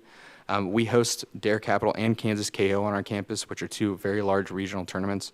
We've had over 1,000 competitors come to our campus for those competitions. We also operate a local every single week in the Heskett Center. It's the largest weekly in the state for Super Smash Bros. And it's open to WSU students and the community, and that's become a really heavy recruiting pool for us. In terms of applied learning, we've had the opportunity to work with some great students, one of which is in the crowd today, that help us design, produce, and operate our esports events. They get hands-on experience in event management, broadcast, marketing and content creation, tournament operations, and community partnership. And then with the high schools, with USD 259 specifically, we were able to host Shocker XP Day last semester, where we had over 100 high school students on our campus from a mix of schools in the region, specifically to learn about our program. We surveyed students and administrators after that event. We had a 98% satisfaction rate with the event. We also serve as a hub for Kansas esports, as I mentioned. We were tapped by Keisha to go to the first ever high school state championship earlier this semester, where our students and myself were given the opportunity to help with their broadcast and commentate for some of the matches. Recruitment and retention, obviously a very big part of what we do as we are functioning in an athletic capacity. We surveyed our own students last year at an N of about 45 in the survey. 81% of the students indicated that our program was either important or highly important in their decision to come to Wichita State. 93% reported that varsity esports was highly important in their decision to remain at Wichita State. And about 70% said they would not be pursuing higher education at all without the opportunity to be in our program. We asked them to rate how much has impacted their experience at WSU on a grade scale. You can see the numbers here. Skills to succeed in competition, the 3.5. Overall wellness is a 3.5. Leadership, 3.6. 3.4 mentorship from program leaders, and 3.6 as a source of community. So what this tells us right now is that our students are getting what they should be getting out of our program, and they're able to connect what they're doing in our program with their degree field and their professional aspirations. Impact of the shortfall on our program, operational and competitive impact. We had to eliminate a graduate design position and 6 student leadership roles that were paid through our program. We really reduced our content production, the size of our events, and our partnership growth. We became really reliant on the Applied Learning Fund to fund some of the student positions that we do have in our program. Unfortunately, for the fall, they weren't able to fund any of our positions. So that's been a big impact to our student development in our program. Travel reductions, we've had the limited ability to attend invitational events. We really have to bide our money away to travel to mandatory events at the end of the year, like national championships that our students qualified to. It's reduced our national visibility and our recruitment reach, as it has hampered our scholarship dollars. Like I said, the travel that's still required for other competition as students earn it is something that we really have to kind of strategize for. And then student impact, the reduced travel really takes away some of our abilities to compete against some of the premier institutions in the country, to appear at premier events and kind of keep the prestige of the program that we've had over the past more than half decade. As well as it hampers our ability to take students to events like the National Convention, where they're connecting with industry partners and other directors, and they have the opportunity to actually go through courses at that event and learn more about what it is to be professional in the esports scene. So our goals, as requested from the last FY, was to support the expansion and stabilization of the Varsity Esports Scholarship Fund in collaboration with the College of Education and the alumni engagement to improve recruitment and competitive sustainability. So what we've done is we've awarded 75 scholarships since the program was able to start awarding those. We have 17 already planned for the next fiscal year. It supported our student recruitment. Obviously, we're able to bring the top talent to Wichita to keep our teams as competitive as possible. We're able to retain those students for multiple years. We've never had a student transfer out of our program for competitive reasons. And then we're able to continue the caliber of success of our program. The sustained scholarship amounts, we've been able to kind of do that right now strategically as students kind of graduate out of our program, but it could become very unstable for us in the future. Goal 2 was to provide varsity and junior varsity members with access to competitive and professional travel opportunities, including league championships, invitationals, and national conferences. What we've done is we've been able to fund the participation in mandatory leagues through our dues that we pay, as well as, like I said, saving money for those end-of-year travel events. We've consistently been a national playoff team. We've won many conference championships, as I mentioned earlier, and all of our teams are nationally ranked in the top 50 and beyond. We've been able to maintain a competitive presence due to our students' really hard work.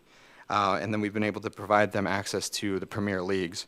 One of the things that I mentioned that was impacted is junior varsity teams have not been able to travel over this past fiscal year at all, which I think can really hurt them.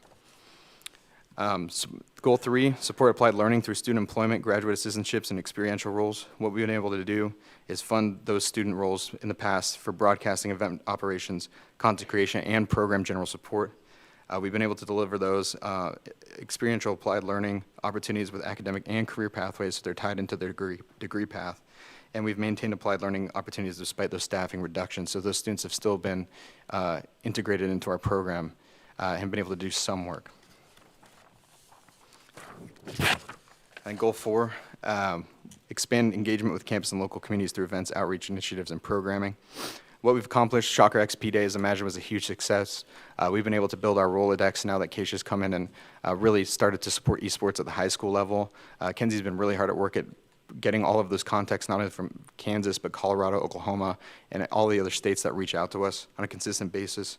Our weekly programming's been going off really well. As of February 6th, we had our 223rd iteration of Shocker Smash Friday, which has been a huge draw to our campus. And then we've been able to strengthen those local school relationships and our visibility with high schools through things like the Keisha State Championship and the events that we hold on campus for those programs. Funding stabilization and competitive sustainability. So if we were able to get the amounts in our proposal, our scholarship availability for current and prospective students would stabilize and potentially grow. The national exposure of our program, as we're able to afford those opportunities to go around the country and show off our students, would be able to grow. We'd be able to update some of our equipment that's really in need of update. We're about running on the 5-year cycle of our PCs and some other equipment that we need to install in our broadcast space, which has not been built out yet since we moved back to Corbin. And the acceptance of championship bids, right now this is a current issue for us. We're supposed to travel next week to Mizzou to compete in the Union 10 championship, but that's in a state of flux right now. So that would be insured for us with the proposal. And then participation in our prestigious leagues as the dues continue to decrease across the industry as they try to provide a better product for us in terms of national championships and in terms of the things that we're able to compete in because of the skill of our students. So last thing, I just want to brag about some of our alumni. Where has esports taken students from our program? On the top left, you can see that really handsome guy with the orange jersey on. That's Brock. He was in our program in 2020 as a CSGO player. When Valorant released, he told me he was going to go pro, and I told him good luck. And he recently won the world championship with NRG. At the top right is Tierney Sutton. She was a GA in our program. She went on to work with the Kansas City Pioneers, which is a professional team in social media and partnerships. In the very middle is Travis Yang. He was the former director of our program and is now the director of competition and recruitment at Syracuse University, one of the most prestigious programs in the country. To the right of Travis is Cameron, who's currently in our program, and he's one of the most respected tournament organizers and commentators in the United States for Smash Bros. And other fighting games, and he works with us on our events as well. On the bottom left is actually a student in our program currently. His name's Lane Pywell. He just took a full-time position at Capital Tech University to be their director of esports. And at the bottom right is Tyler Levesque, the first director of esports of our program, who went on to work for Pepsi in the Mountain Dew gaming section. And pretty much any gaming event that you see in conjunction with Mountain Dew, he's the one operating it. So all that to say that our program is really pushing students and participation into the next level, into the professional space, and that allows us to reach back with validity to the high school students to get them to Wichita State University. That's all I have right now. Thank you for your time, and I appreciate you listening to everything I had to say. Thank you so much for your presentation. I had a quick question looking at kind of your snapshot for the past couple years and then your request for this year. On your sources of revenue, it looks like for the past 2 years, you've had around $10,000 to $11,000 in miscellaneous income, as well as around $15,000 in transfers from other funds. For this upcoming year, I don't see any of those numbers listed. Could you dive into a little bit of what those are? Yep. Yeah, I think a lot of places are feeling squeezed, and even outside of collegiate. Historically, we've been able to partnership with McDonald's. That's what that $10,000 is. That money went straight to our scholarship. That's likely not renewing for the next fiscal year as McDonald's kind of reassesses their investment in the region as a whole. That was part of a partnership that we were in with them that also tied in with a bunch of universities in the region. We were always given great feedback from that. We did our job extremely well, and we were definitely the touch point for that partnership. But yeah, it looks like they're reassessing that existence of the program as a whole. And like I said, that had to do a lot with other universities in that kind of cohort as well. And then could you speak on the $15,000 in the transfers? That transfer, I believe, was for scholarship. I'm not entirely sure exactly what that's earmarked from on this form, but I do believe that that was scholarship money. Speaker Fawn. Thank you for your presentation. My question is related to the increased request for student fees. Can you give us a little bit more of a detailed breakdown on what are some specific items that you're looking to use for the increase from in compared to last fiscal year? I know within the binder you said roughly around 70% of the program managers pay would come from student fees, but could you dive into some of the other expenses that are associated with the increase? Sure. Yeah, you can see on line item in 5,000s, a big bulk of this is scholarship. It's really, really important for us to stabilize our scholarships for the future. You know, we're in a position where we're making agreements and promises to students for years down the line. When I recruit a student, I don't feel comfortable saying, hey, we renew our scholarship and assess them on an annual basis, but there needs to be the ability afforded for me to go to a student and say, hey, for the 4 years that you're here, you know, we can project your scholarship out that far. That's the biggest bulk of this. The other one in contractual services, you see a bump there. That is where our travel is in the budget. So basically ensuring that we have the funds to cover our scholarships and travel into the future.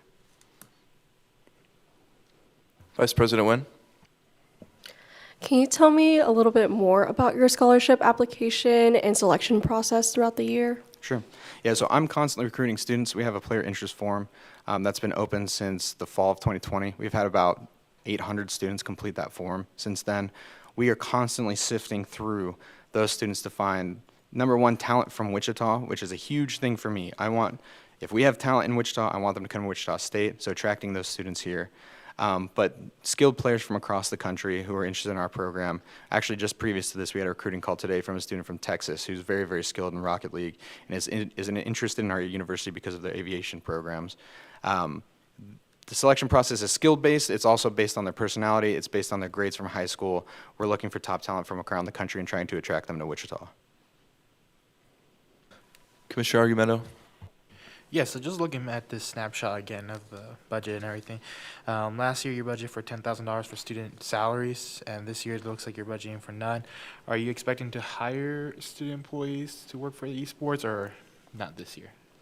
I think the most important thing is to stabilize those two main functions of our program right now, which are scholarship and travel. Obviously, I'd love to hire students if we have the capability to do so. We've been leaning really heavily on the Applied Learning Fund to help us provide those opportunities.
call this meeting back to order at 4:09 p.m. Advisor Fonseca, please call the entity.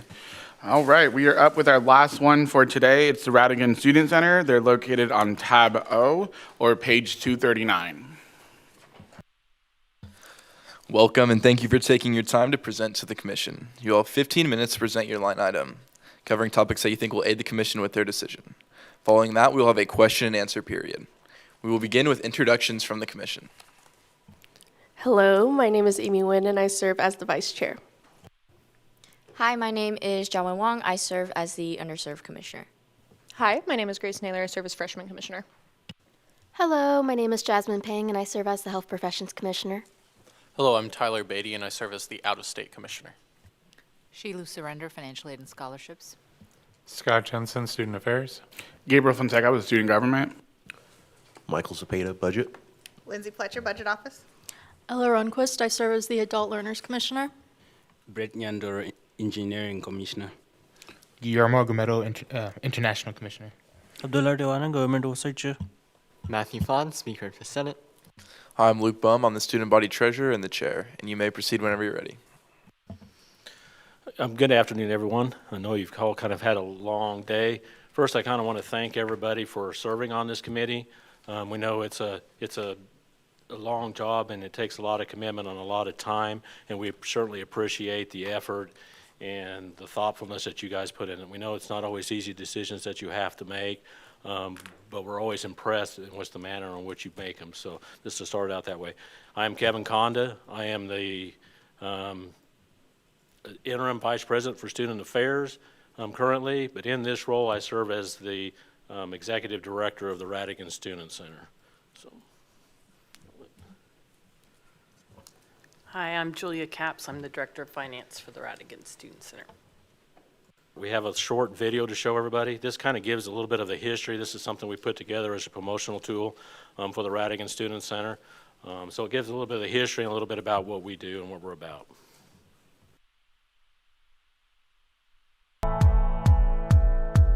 Hello and welcome to the Rhatigan Student Center. We take great pride in our history and the vibrant community we've built here. Let's hit rewind and see how it all began. Fast forward through funding and construction and arrive at May 11th, 1959, when the new student union called the Campus Activities Center, or CAC for short, officially opened its doors, boasting 70,000 square feet of pure student-serving awesomeness right in the heart of campus.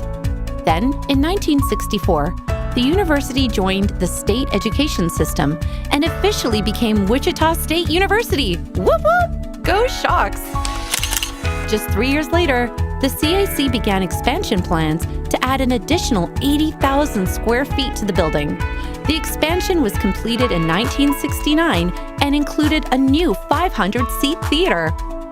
Moving on down our historical timeline, let's pause in 1975 and give tribute to the Shocker bowling teams housed in this building who won their first of many national championships.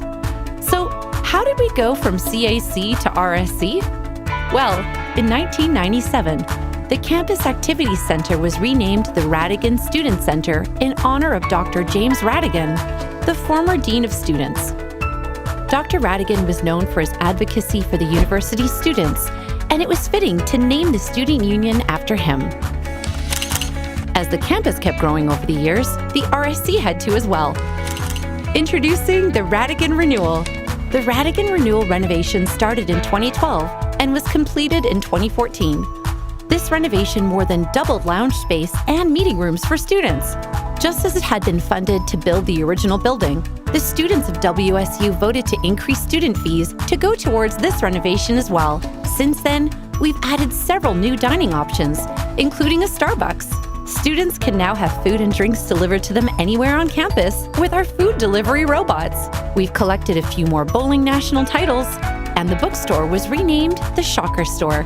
Whatever the year, whatever the decade, the role of the student union is to serve the WSU community and students and provide a welcoming and inclusive environment for socializing, idea sharing, and out-of-classroom experiences. We are proud to be the Rhatigan Student Center.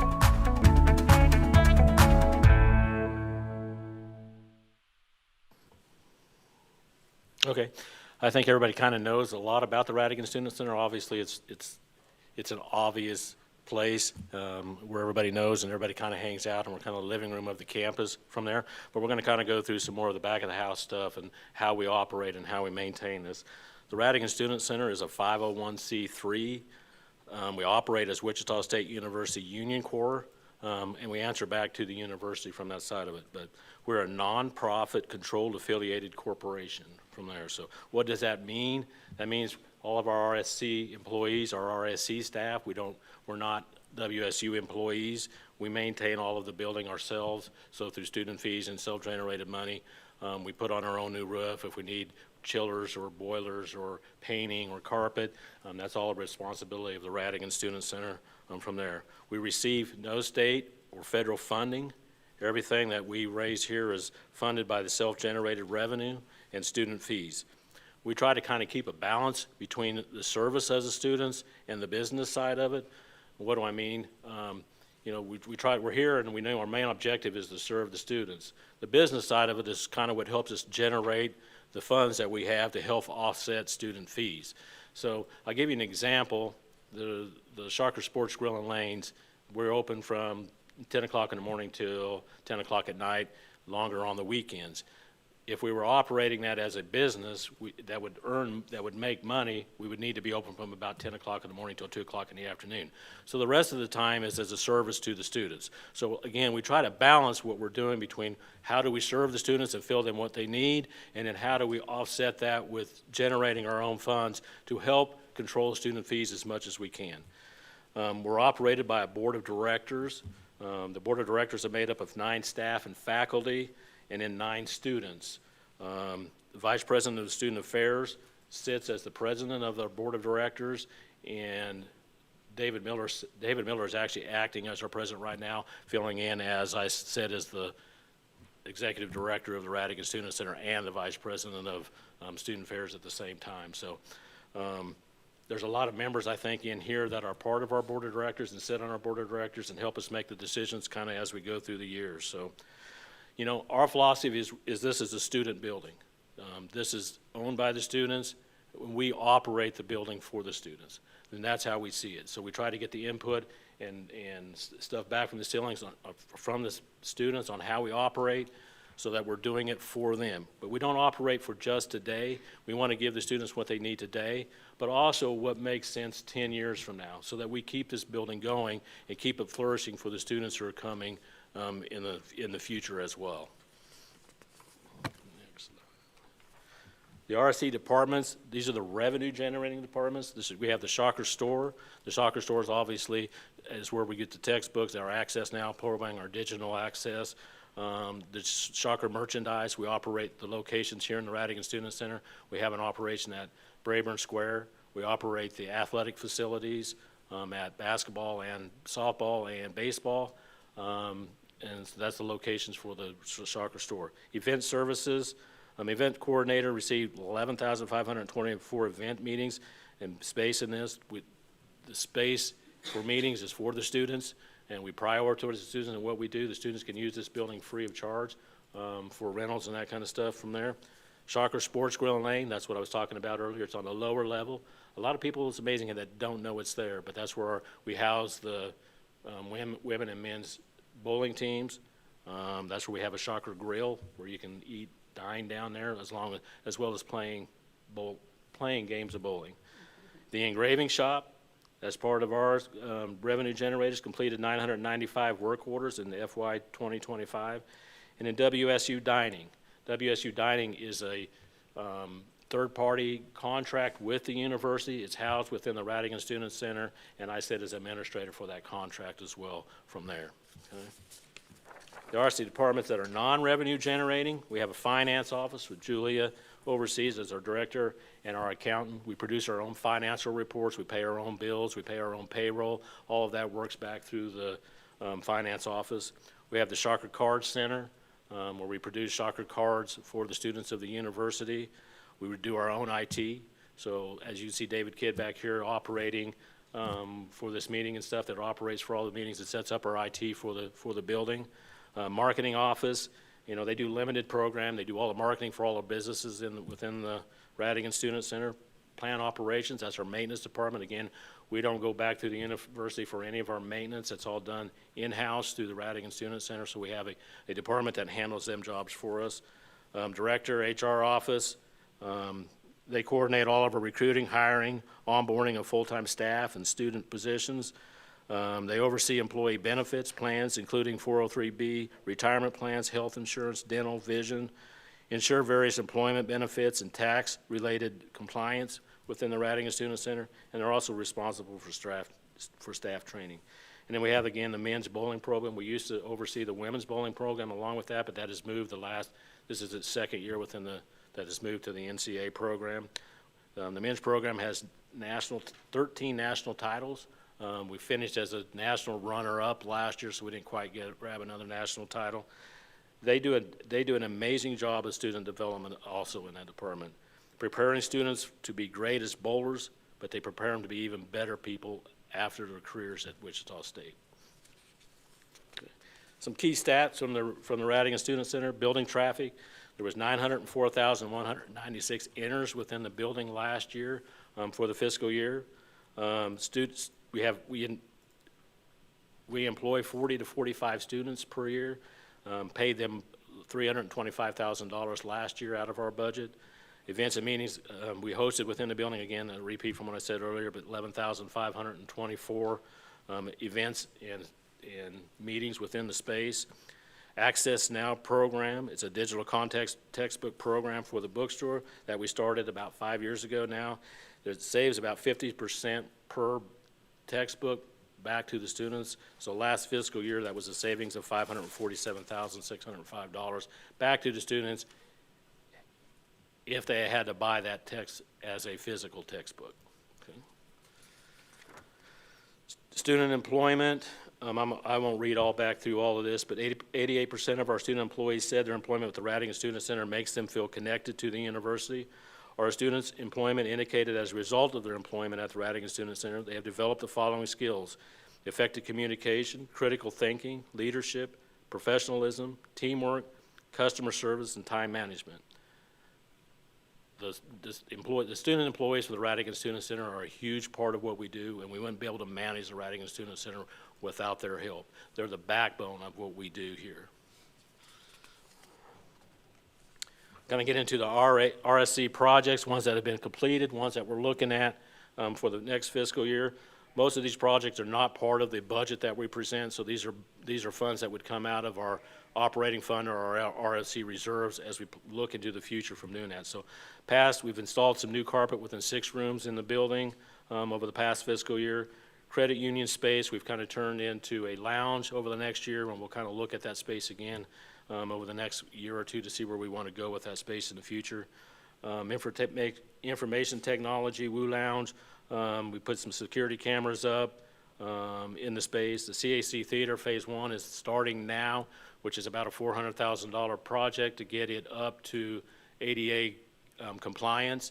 I wouldn't necessarily consider it a remodel project as much as it is to get that space up to ADA compliance. So putting in a lift, putting in new ADA doors, a family restroom, a seating area that's accessible to handicap, and a new door that helps them get there. So getting it up to where we can get that space open again for early summer.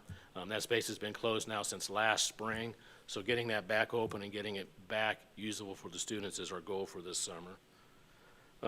Future projects, the CAC Theater, it has to be phase 2 and phase 3. Getting access to the stage would be the next priority to get the ADA access to the stage. And the next one after that would be to the lower level or to the dressing rooms and getting them up to ADA compliance. Then projects will probably actually be a little more expensive than the first phase of this project. So we're probably looking at $1 million plus to get this next 2 phases done. But it's something that we're going to be required to do in order to keep the CAC Theater open in the future. Lighting upgrades, ballroom estimated at $125,000. So we're looking at replacing the lighting and putting in a more customer-friendly and give you a few more options within the ballroom for lighting in that space. So Security camera projects, phase 1, focus on the first floor entranceways. This is a project that we're starting right now, which is about a $100,000 project. We're in the beginning stages of adding security cameras to the first floor of the Rhatigan Student Center.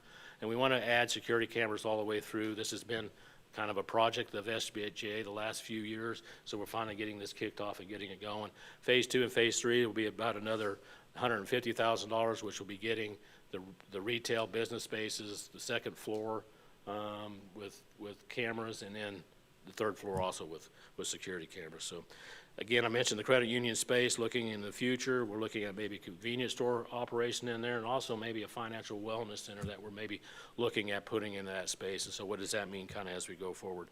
Lounge furniture in this space now, it's been about 12 years since our remodel, and all that furniture was new back then, but it's starting to need the replacement. As you look through the Rhatigan Student Center, you're starting to show the wear and tear and some of the furniture coming apart, some of those kind of things. So over the next 2-3 years, we're going to have to look at starting to replace the furniture within the Rhatigan Student Center. So that's probably an estimate of a minimum of $500,000. It was probably $1 million, $1.5 million worth of furniture during the remodel. So we won't replace it all, and we'll kind of do it in phases as we go. And we'll get student input back on that to see what the students want in the space and how they see the furniture usage as we go forward. So That's all the time we have. Oh. I'll now open the floor to any questions from any commissioners.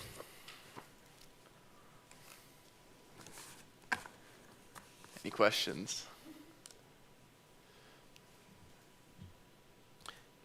Can I make one comment real quick? We didn't get over the, sorry, we ran a little long, but we didn't get over the budget side of this, but we are not requesting a student fee increase for the next fiscal year. We took about a $200,000 cut last year, but with the cuts and some of the price increases, some of the things that we did last year, we think we're setting good for this next fiscal year. So we only go after student fees if we need student fees. We feel like we're good for the next fiscal year and not needing student fees, so we're keeping our budgets flat for next year. Commissioner Argumento? Yes, I just had a question. On 12, when you were hit by the financial cuts last year, the last fiscal year, you talk about increased pricing on several services in the building. Can you talk about like the services that might have impacted students?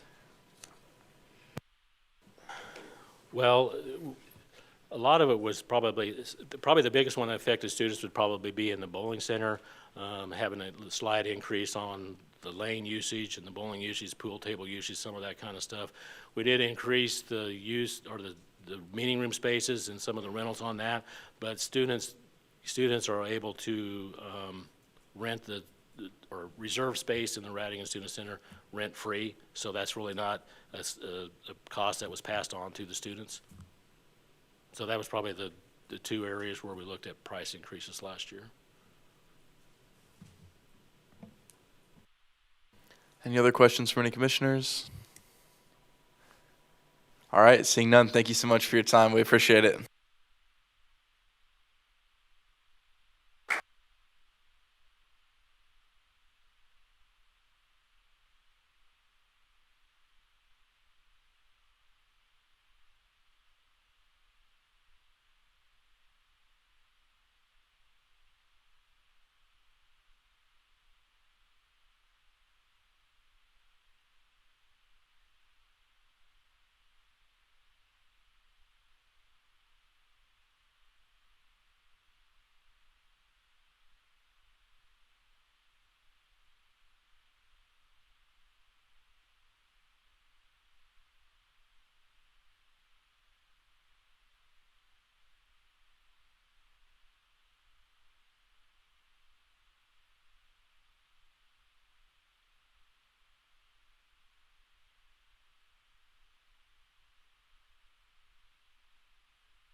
All right, seeing no further new items on the agenda, we will begin with closing. Mr. Chair, pursuant to commission regulations as set by the SJ bylaws, the commission shall provide an opportunity for public forum at the end of each day of hearings.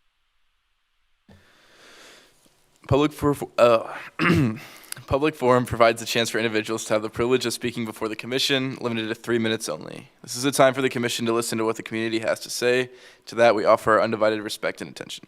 I'd like to remind everyone that we allow the speakers the privilege to use this platform. The opinions of the speakers do not reflect the opinions of the association. Advisor Fonseca, has anyone requested to speak during public forum? No. All right. Do you have any closing words? Just a reminder, tomorrow is the last day of hearings. The day is a little shorter. We will wrap up around noon. Also keep in mind that we do have a statewide tornado drill tomorrow, so we've already planned into the schedule how to deal with that.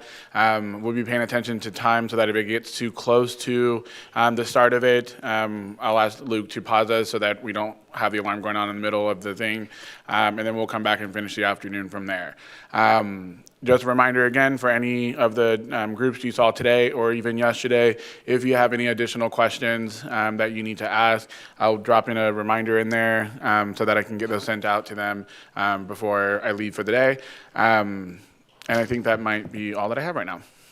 Just to follow up on that last point, for the questions you have all already asked that we have received responses to, Dr. Fonseca has put those in the teams already. There is a folder with all of the responses from those entities. But be here at 9 a.m. tomorrow, last day of presentations. Seeing none, the commission will stand at recess until 9 a.m. tomorrow morning.